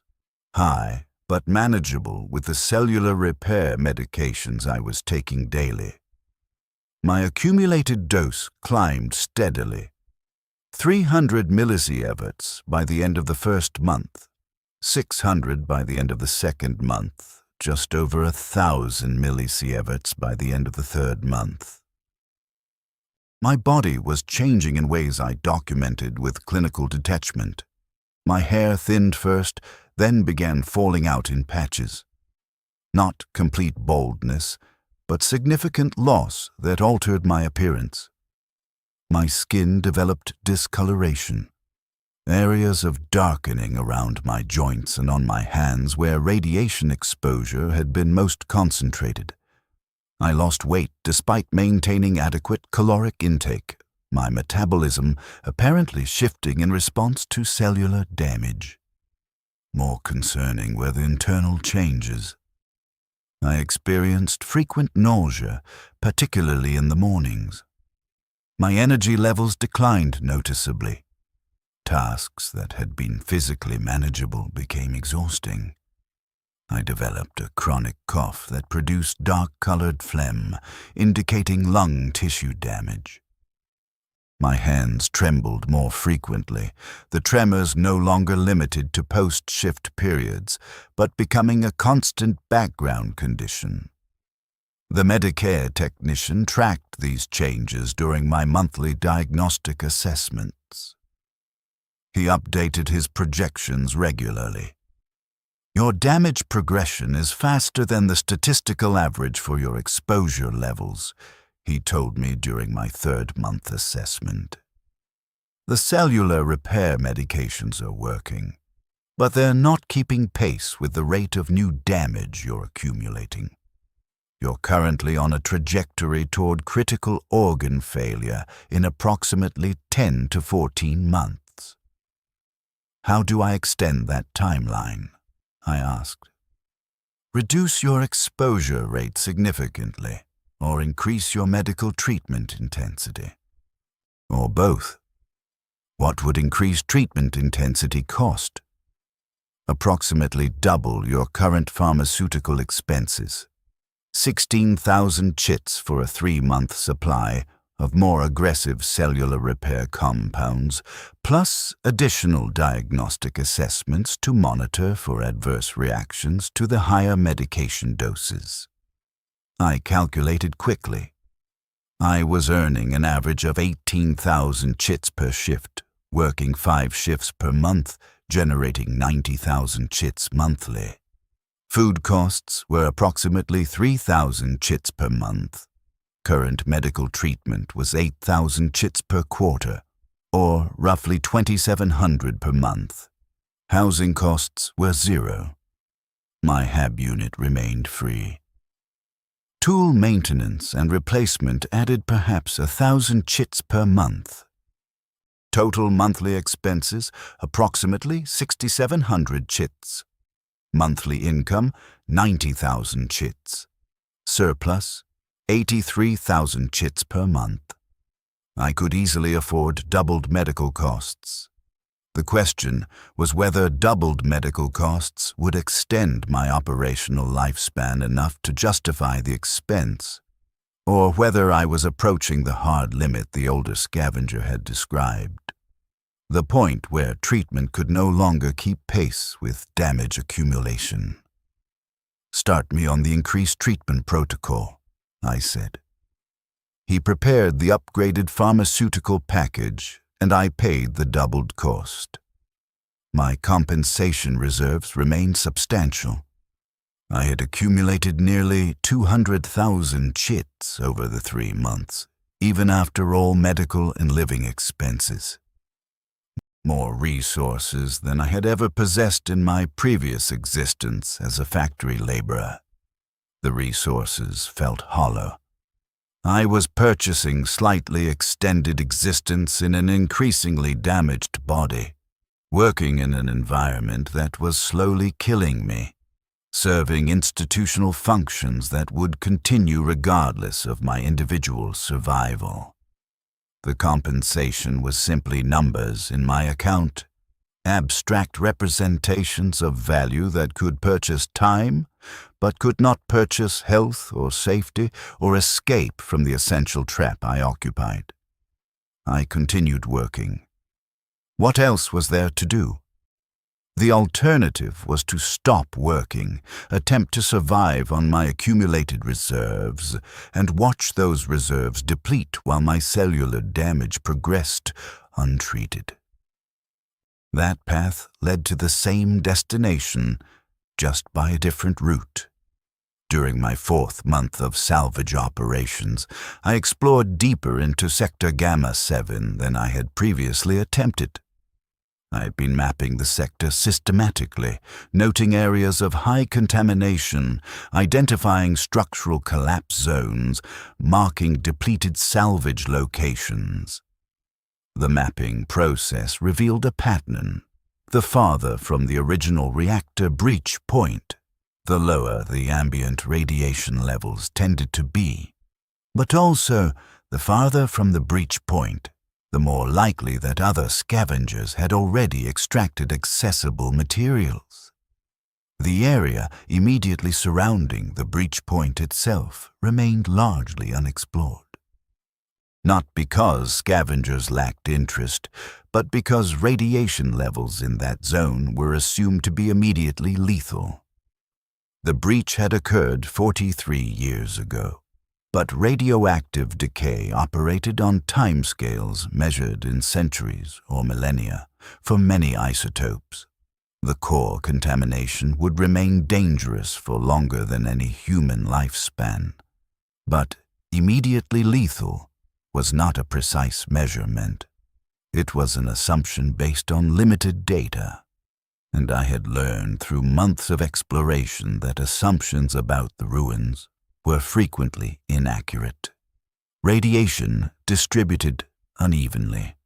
Shielding materials blocked contamination in unexpected ways. Structural elements channeled or concentrated radioactive particles in patterns that did not match simple geometric models. The breach point might be immediately lethal, or it might be merely extremely dangerous. And if it was extremely dangerous rather than immediately lethal, it might contain materials that no other scavenger had accessed in 4 decades. Materials that would command extraordinary compensation. I spent 3 shifts mapping approach routes toward the breach point, taking measurements at progressively closer intervals, building a detailed radiation profile of the area. The measurements showed the expected pattern, ambient radiation climbing from 70 millisieverts per hour at my previous operating range to 90, then 110, then 130 as I approached closer to the breach location. 130 millisieverts per hour was solidly into the red zone on my dosimeter. Working in that environment would mean receiving potentially lethal doses within minutes rather than hours. But lethal doses had a specific definition. Exposure sufficient to cause death within 30 days, even with aggressive medical treatment. That threshold was approximately 4,000 to 5,000 millisieverts received in a short time period. If I could enter the breach area, work for 10 minutes and extract valuable materials, I would receive approximately 22 millisieverts of exposure. Dangerous, but not immediately lethal. And if the materials I extracted justified the risk, the compensation would fund months of intensive medical treatment. The calculation was becoming familiar. I ran it constantly now, weighing every potential action against its cost in cellular damage, against its return in compensation, against the diminishing timeline of my operational capacity. I decided to attempt entry to the breach area on my next shift. I prepared more carefully than usual.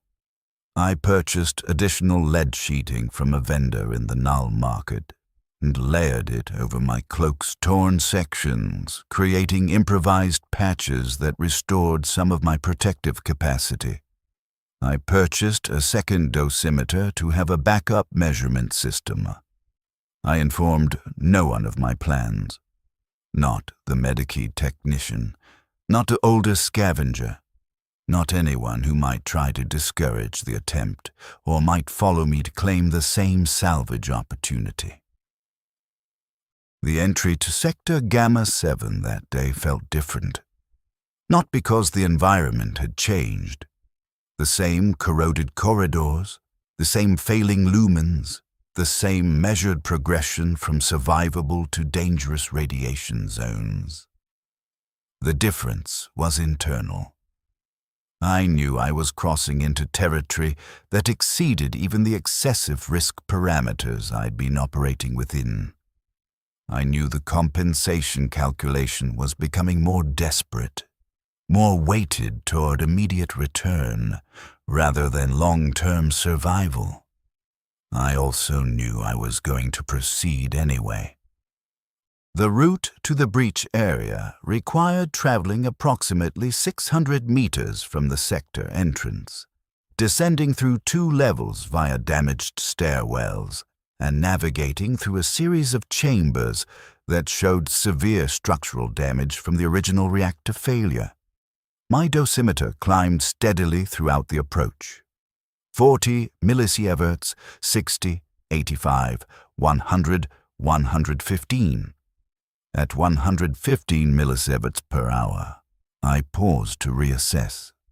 My backup dosimeter confirmed the primary unit's reading. I was approaching the threshold I had identified as my entry point to the breach area. Beyond this point, exposure rates would climb rapidly. I checked my pharmaceutical supplies. I had brought an emergency anti-radiation medication that could be administered immediately after acute exposure to mitigate some cellular damage. The medication was expensive and had significant side effects, but it represented an additional safety margin. If I encountered higher radiation than projected, the emergency medication might provide enough protection to prevent immediate lethal exposure. I continued forward. The breach area itself was visible before I reached it, a massive chamber where the reactor assembly had been housed, now partially collapsed, the reactor core exposed through ruptured shielding. The chamber glowed faintly, a blue-green light that I recognized as Cherenkov radiation, the optical equivalent of a sonic boom, produced when charged particles exceeded the speed of light in the medium they traveled through.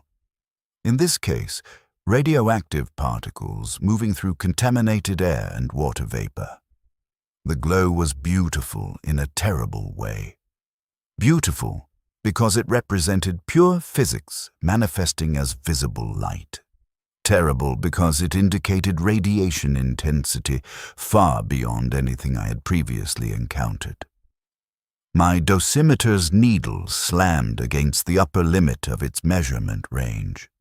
The device was not calibrated to measure radiation levels this high.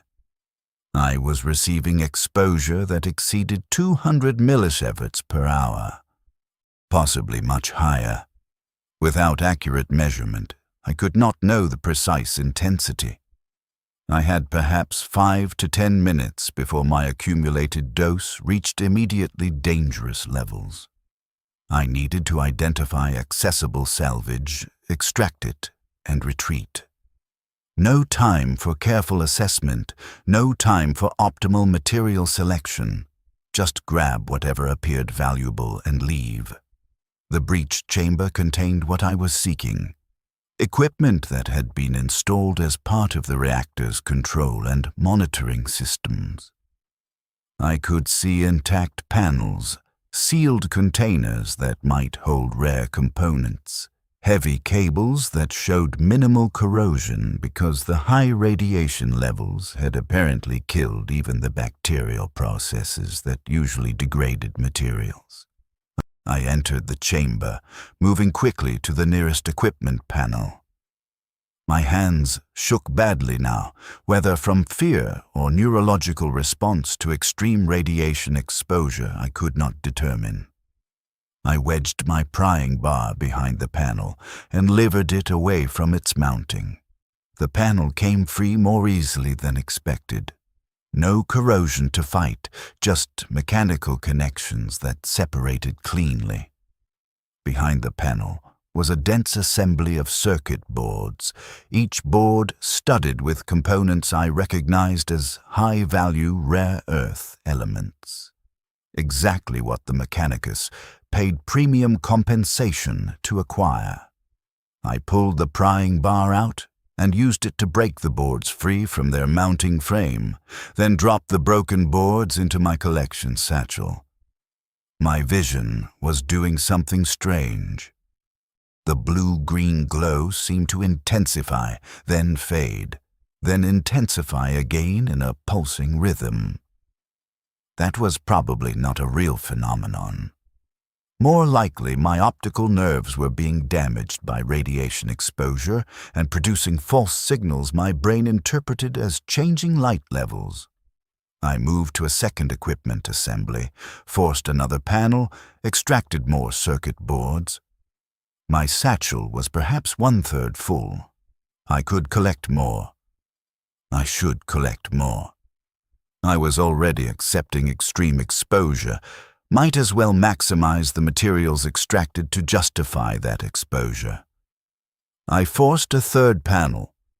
The circuit boards behind this one were larger, more complex, studded with exotic components that I could not identify but which I knew would command extraordinary compensation. I began breaking them free from their mounting points. Something warm ran from my nose. I touched my face and my glove came away marked with blood. Nosebleed. That was a symptom of acute radiation syndrome, vascular damage causing hemorrhaging. Not immediately life-threatening, but an indicator that I had crossed into genuinely dangerous exposure territory. I needed to leave. Now. Not 5 minutes from now. Now. I cinched my collection satchel and turned toward the chamber exit. My balance was wrong somehow. The floor seemed to tilt at an angle that had not been present when I entered. I stumbled, caught myself against a wall, felt my stomach heave. I vomited inside the chamber, losing the NutriPaste tube I had consumed that morning. The nausea was another acute radiation syndrome symptom. I had stayed too long. I had taken too much exposure.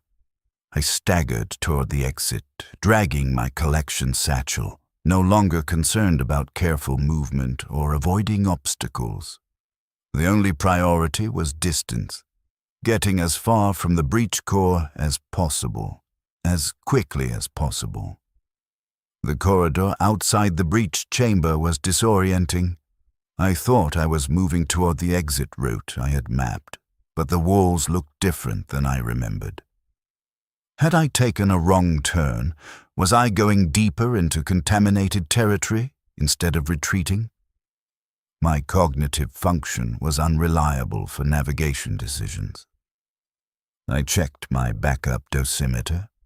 The needle showed 140 millisieverts per hour, still extremely high, but lower than the breach chamber's unmeasurable intensity.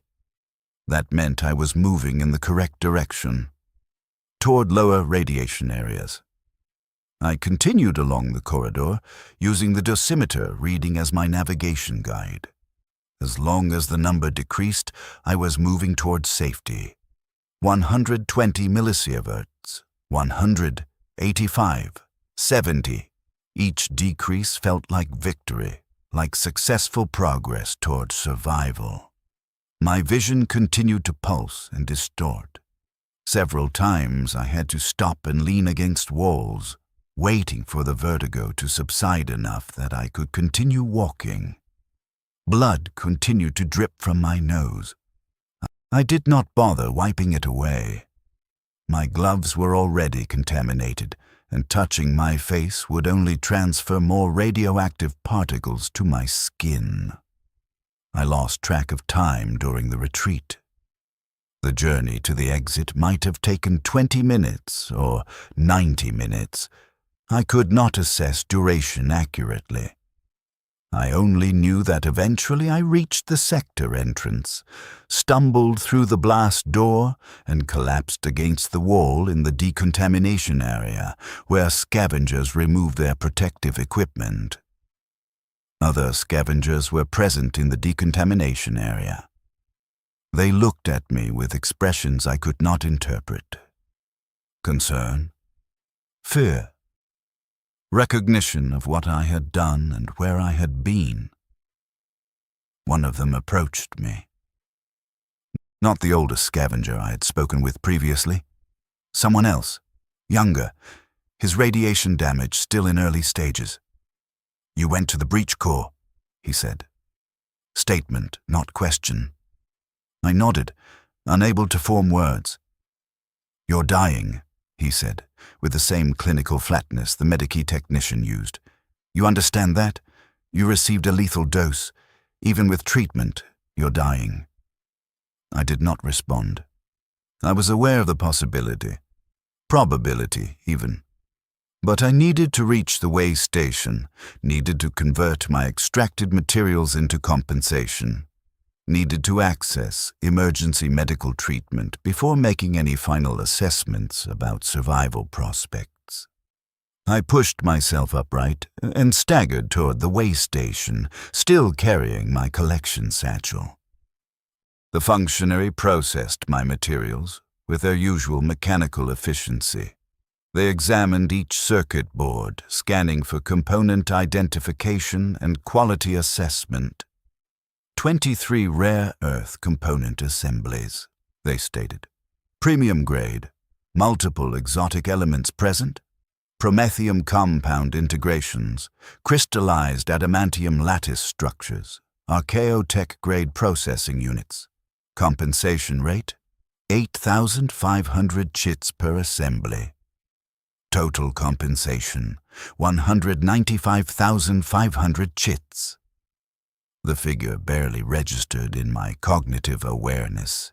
Nearly 200,000 chits from a single shift. Extraordinary compensation.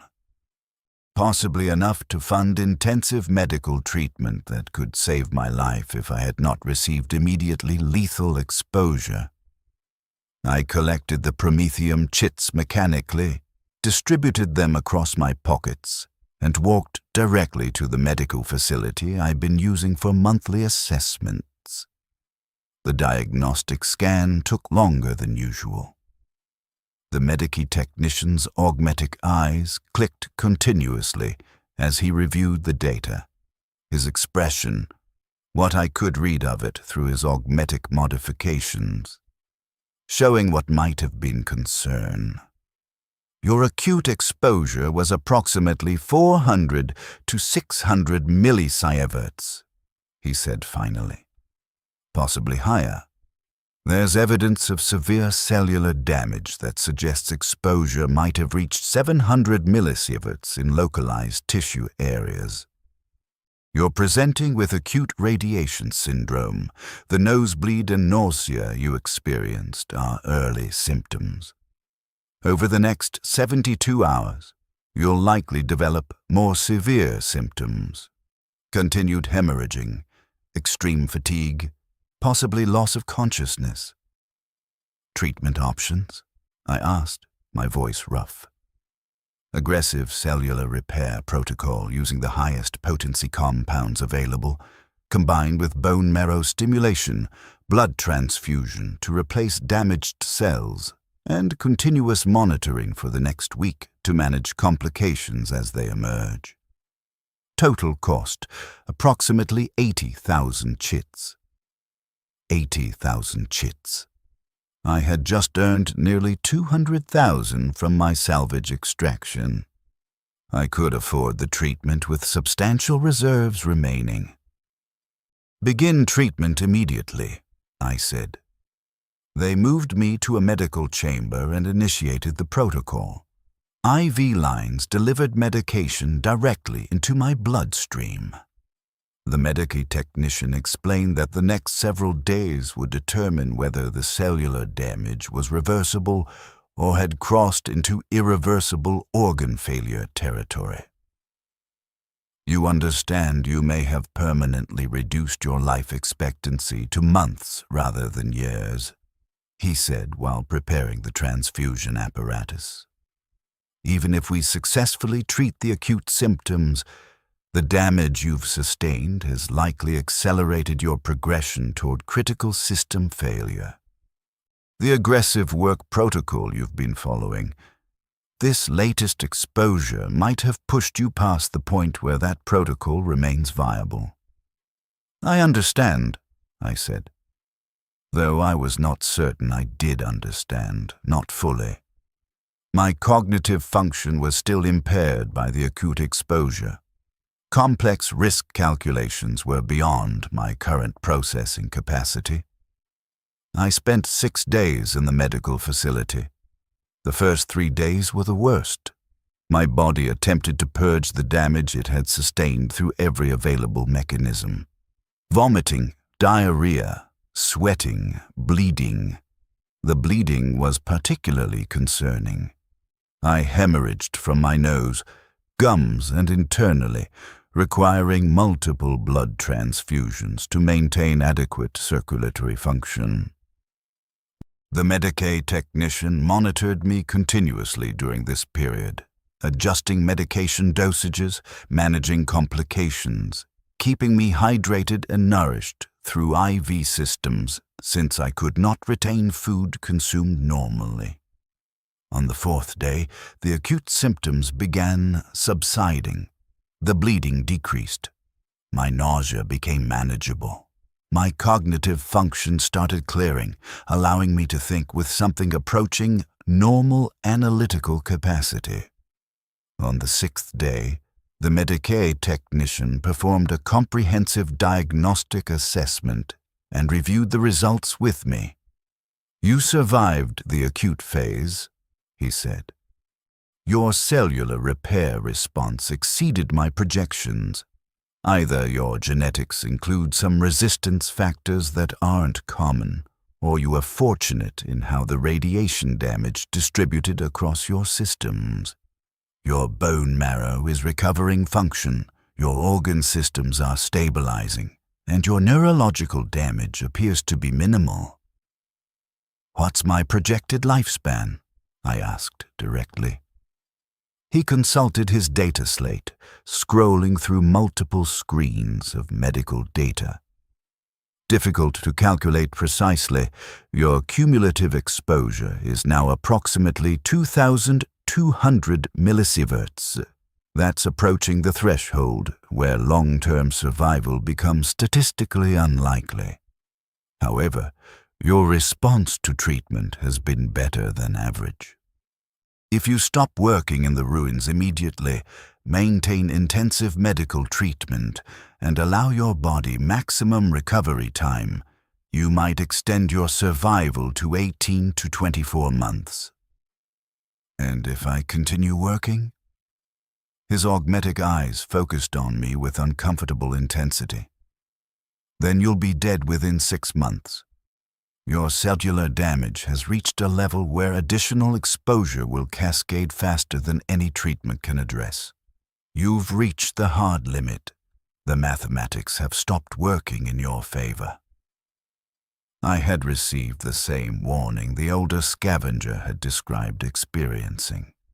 The point where extension was no longer possible, where the only choice was between stopping work and dying slowly over months, or continuing work and dying quickly over weeks. Except I had one factor the older scavenger had not mentioned. I had accumulated substantial compensation reserves. Nearly 300,000 chits after paying for the emergency medical treatment. That represented purchasing power, options, possibilities beyond the simple binary of continue working or stop working. What if I used my compensation to purchase more advanced medical technology?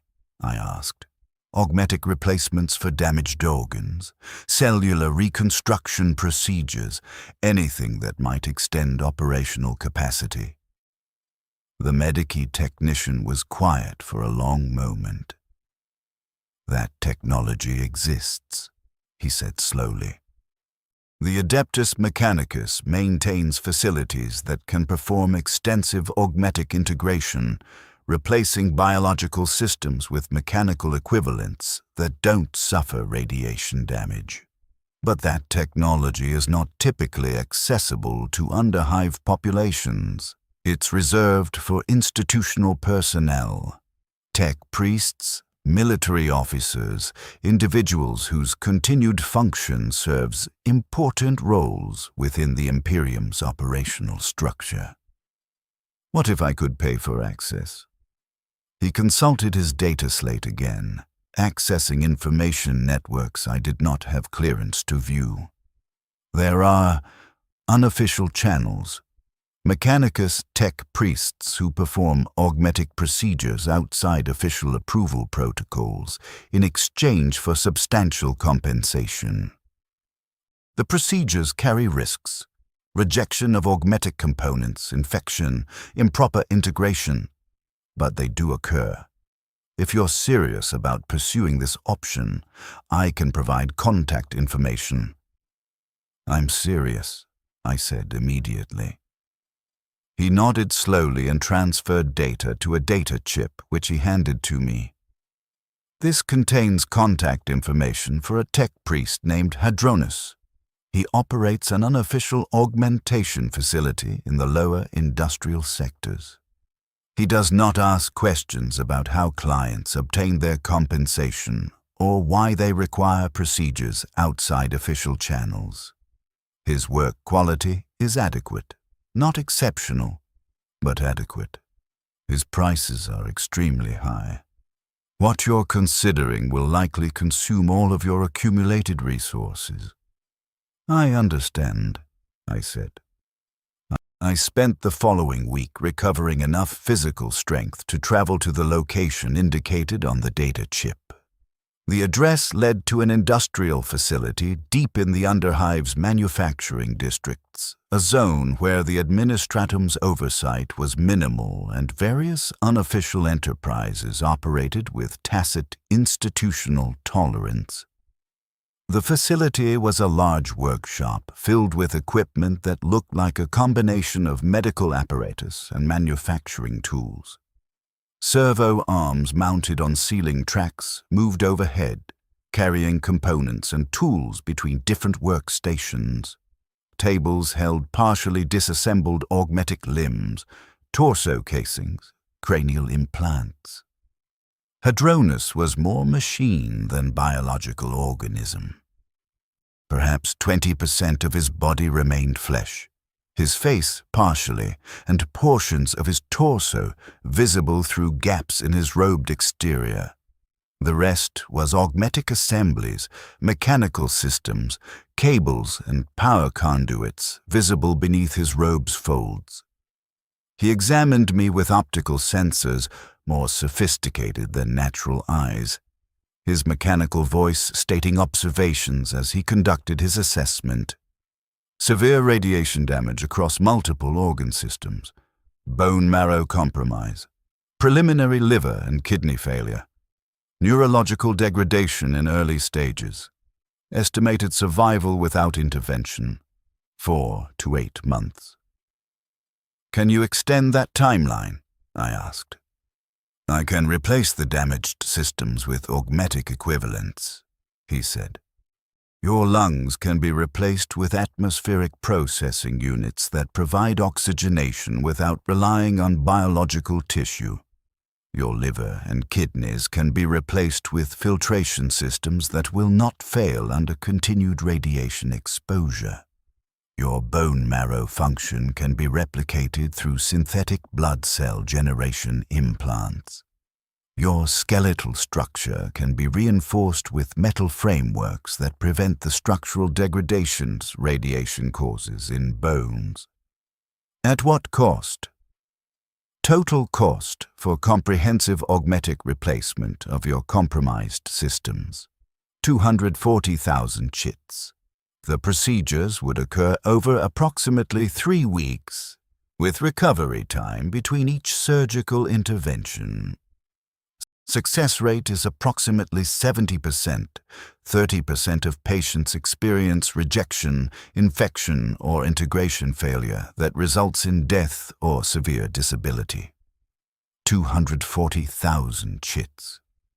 More than I had accumulated. But not far beyond it.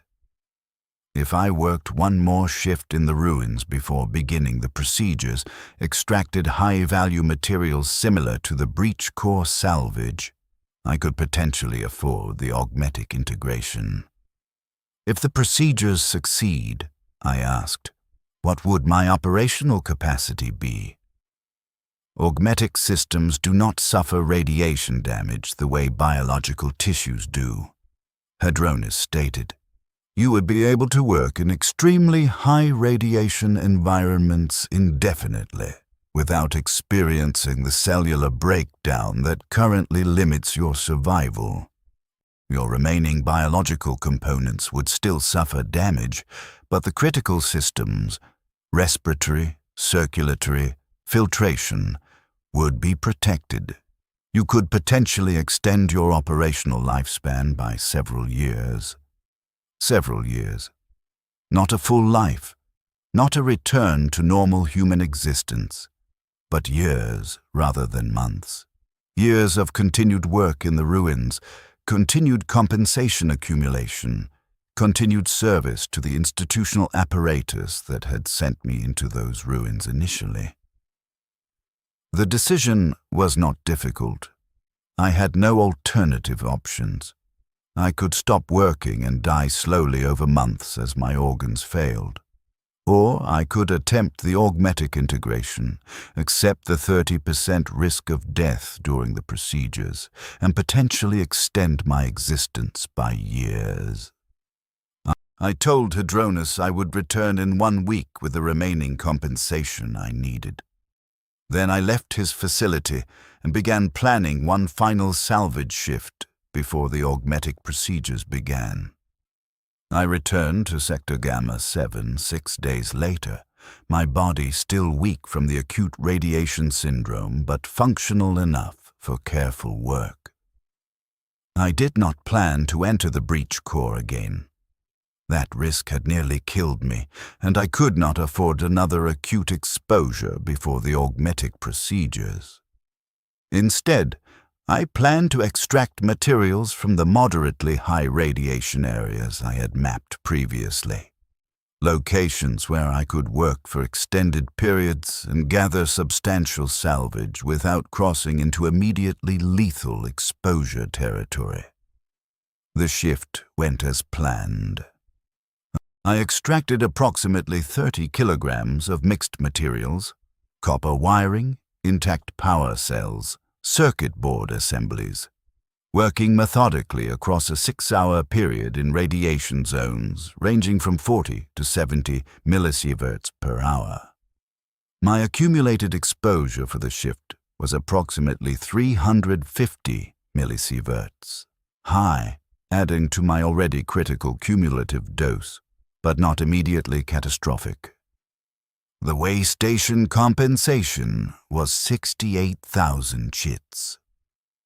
Combined with my existing reserves and subtracting the costs I had already committed to ongoing medical treatment, I had approximately 255,000 chits available, just barely enough to afford Hadronus's procedures. I paid the medical facility their outstanding charges, purchased a week's worth of food supplies, and returned to Hadronus's workshop with my full compensation reserves. The procedures began the following day. Hadronus worked with mechanical precision, assisted by servo arms and automated surgical equipment. He did not use anesthesia. Augmetic integration apparently required the patient to remain conscious to report neural feedback during component calibration. He provided pain suppression medications that dulled but did not eliminate sensation. The first procedure replaced my lungs with mechanical atmospheric processing units. I remained conscious while Hadronus opened my chest cavity, removed my biological lungs, which were severely damaged by radiation exposure and contaminated dust inhalation, and installed the augmetic replacements. The processing units connected to my remaining biological circulatory system through artificial blood vessels that interfaced with my natural tissues. The sensation of breathing changed immediately. The mechanical lungs did not expand and contract. They processed atmosphere continuously, extracting oxygen and releasing carbon dioxide through chemical filtration, rather than gas exchange in biological tissue. It felt wrong initially, like drowning in reverse, my chest cavity filled with mechanisms that clicked and hummed rather than the soft expansion I had known for 23 years. Hadronus calibrated the processing units while I reported sensation feedback. Tingling in my extremities indicating proper oxygenation, pressure sensations in my chest, integration pain at the biological-mechanical interfaces. He adjusted flow rates, pressure parameters, filtration intensity, until the system achieved stable function. The recovery period for the first procedure was 3 days. I remained in Hadronus's facility, lying on a medical table while my body adapted to the augmetic lungs. The pain was substantial despite the suppression medications. Every breath, every processing cycle, felt like metal scraping against my remaining biological tissues. But I breathed. The augmetic lungs functioned. I had survived the first procedure. The second procedure replaced my liver and kidneys with combined filtration systems.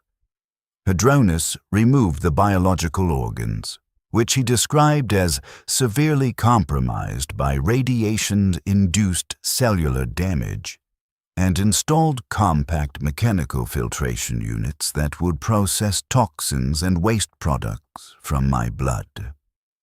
The third procedure installed synthetic bone marrow implants that would generate blood cells artificially, replacing my failing biological bone marrow. The fourth procedure reinforced my skeletal structure with metal frameworks, preventing the structural degradation that radiation caused in biological bone tissue. Each procedure carried the same risks: rejection, infection, integration failure. Each procedure reduced my biological components and increased my mechanical systems. Each procedure moved me further from human and closer to something else. Not quite servitor.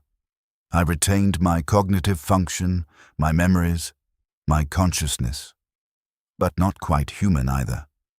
Some hybrid state that existed in the gap between biological life and mechanical function. After 3 weeks, the procedures were complete. Approximately 65% of my critical organ systems were now augmetic. I looked at myself in a reflective surface Hadronis provided. My chest was plated with metal casings that protected the atmospheric processing units. My abdomen showed surgical scars and the outlines of the internal filtration systems. My arms displayed connection ports where blood processing interfaces had been installed. I was functional. That was the essential assessment. My augmetic systems operated within acceptable parameters. I could work in the ruins indefinitely without the radiation damage that had been killing me accumulating in the replaced systems. But I was also profoundly altered. My body no longer felt entirely like my own body. I was inhabiting a mechanism that happened to still contain some of my original biological components. Hadronis performed a final diagnostic assessment and declared the procedures successful. "Your augmetic integration is stable," he stated. "You should experience minimal rejection response if you maintain proper nutrient intake for your remaining biological systems and perform regular maintenance on the mechanical components. I recommend returning every 3 months for systems diagnostics and component servicing." "At what cost?" I asked. 2,000 chits per diagnostic session, he said. Replacement components or repairs would be additional charges based on specific requirements. I had fewer than 5,000 chits remaining from my compensation reserves. I had spent everything else purchasing my conversion from dying human to partially mechanized hybrid. The conversion had succeeded, but it had left me functionally bankrupt, which meant I needed to return to work immediately. The same calculation that had driven me into the ruins initially. Work or starve, extract materials or lose resource access, still applied. The augmetic modifications had extended my operational capacity, but they had not freed me from the economic trap that structured my existence. I returned to Sector Gamma 7 the day after Hadronis cleared me for work. My augmetic lungs processed the contaminated air without difficulty. The radiation that would have caused cellular damage in biological tissue passed through my mechanical systems without effect. I could work in environments that would have killed me in minutes before the augmetic integration. I explored deeper into the contaminated zones, mapping areas that other scavengers could not access, extracting materials from locations where radiation levels exceeded 200 millisieverts per hour. My dosimeter's readings were largely irrelevant now. The numbers still climbed as I entered higher radiation areas, but the consequences were different. My remaining biological tissues still suffered damage, but the critical systems that determined survival were protected. The compensation I earned increased substantially. I was accessing salvage locations no other scavenger could reach, extracting materials that commanded premium rates because of their rarity and the difficulty of acquisition. Over the following months, I rebuilt my compensation reserves. I paid Hadronis for quarterly diagnostic sessions. I purchased food for my remaining biological systems. I paid for ongoing medication to prevent rejection of my augmetic components, and I continued working, shift after shift, descending into the radioactive ruins and extracting the materials the Mechanicus required. I saw the older scavenger one final time, approximately 6 months after my augmetic integration. He was in the Medici facility, clearly in the terminal stages of radiation sickness. His body had deteriorated to the point where he could no longer work. He was spending his remaining compensation on pain management while he waited for organ failure to complete its process. He recognized me despite my augmetic modifications. "You went further than I did," he said, his voice barely audible. "You crossed the line from human into something else. Was it worth it?" I did not know how to answer that question. Was extended existence in a hybrid state worth the cost of my biological humanity? Was continued service to the institutional apparatus that had condemned me to this fate better than accepting death as the older scavenger was doing? "I'm still functional," I said finally. "I can still work. That's all I can measure."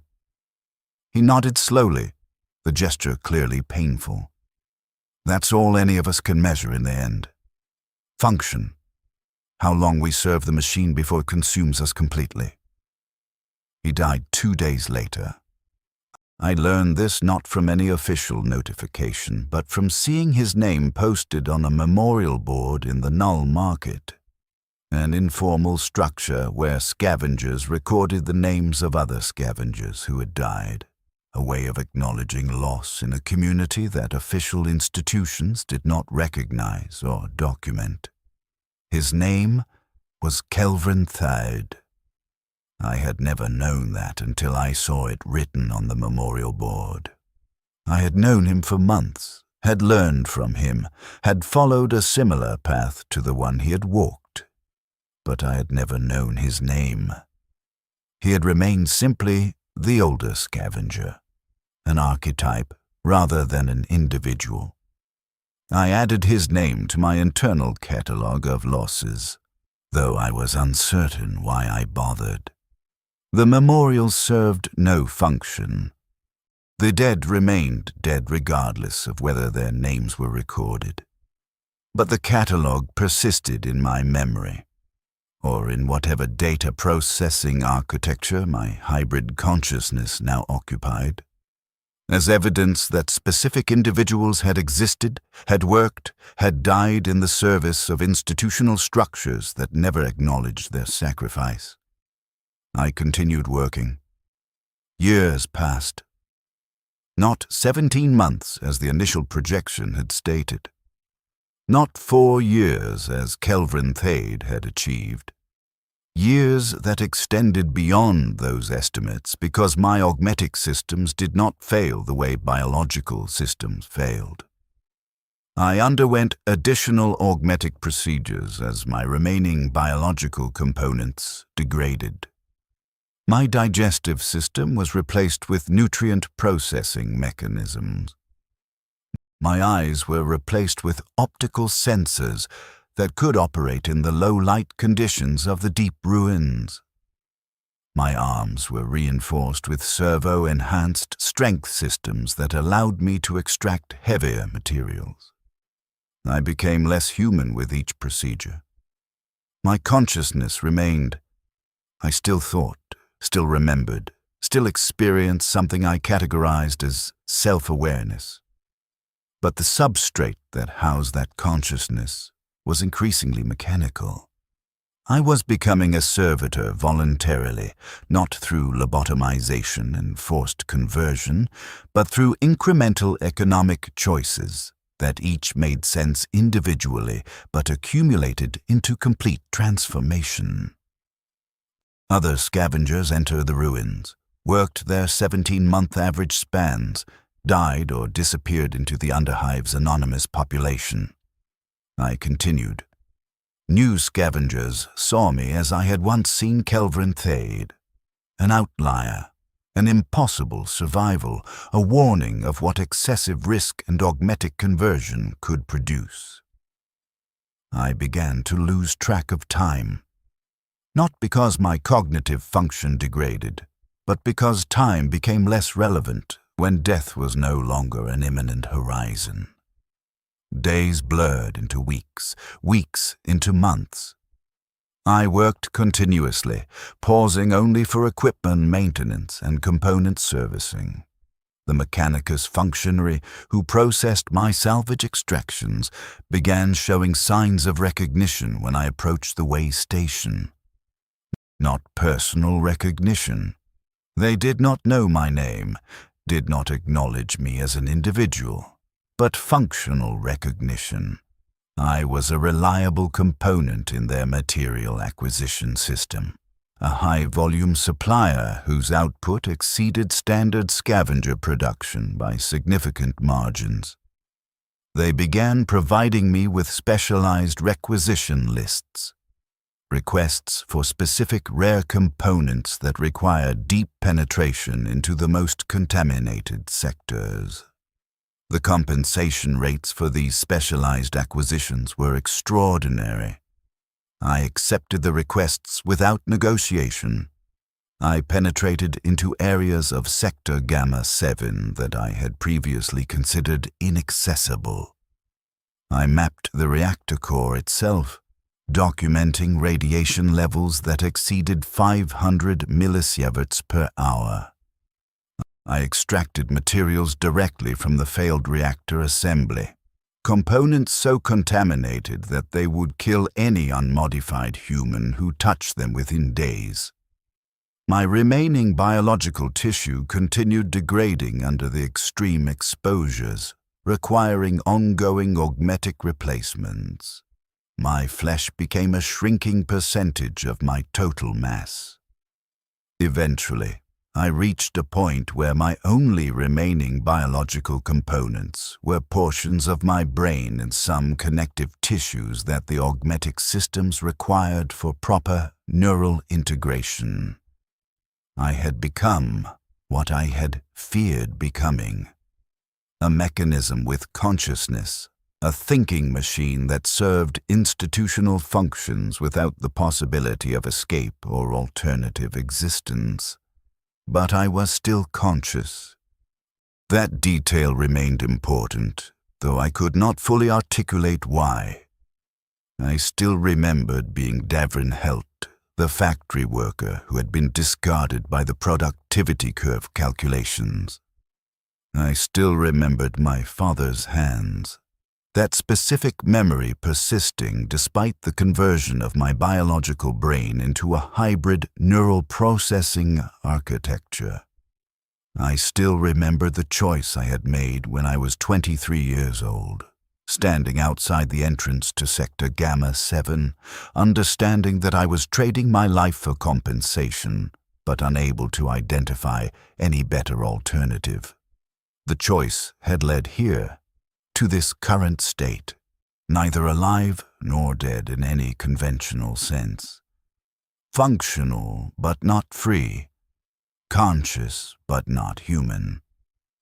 The system had consumed me as it consumed everything, but the consumption was not sudden or violent. It was gradual, procedural, each step negotiated and compensated at rates established by institutional formulas. The system had not destroyed me. It had converted me into a component of itself, a self-maintaining mechanism that extracted resources from hostile environments and delivered them to the Mechanicus for processing. I could not identify the exact moment when I had stopped being human. There was no single procedure, no specific augmetic replacement that had crossed a definitive threshold. The transformation had been continuous, each small change accumulating into complete conversion. I worked alone now. Other scavengers avoided the deep sectors where I operated. The radiation levels were beyond what biological humans could survive, even with protective equipment and aggressive medical support. The areas were mine exclusively, not because I had claimed them, but because no one else could access them.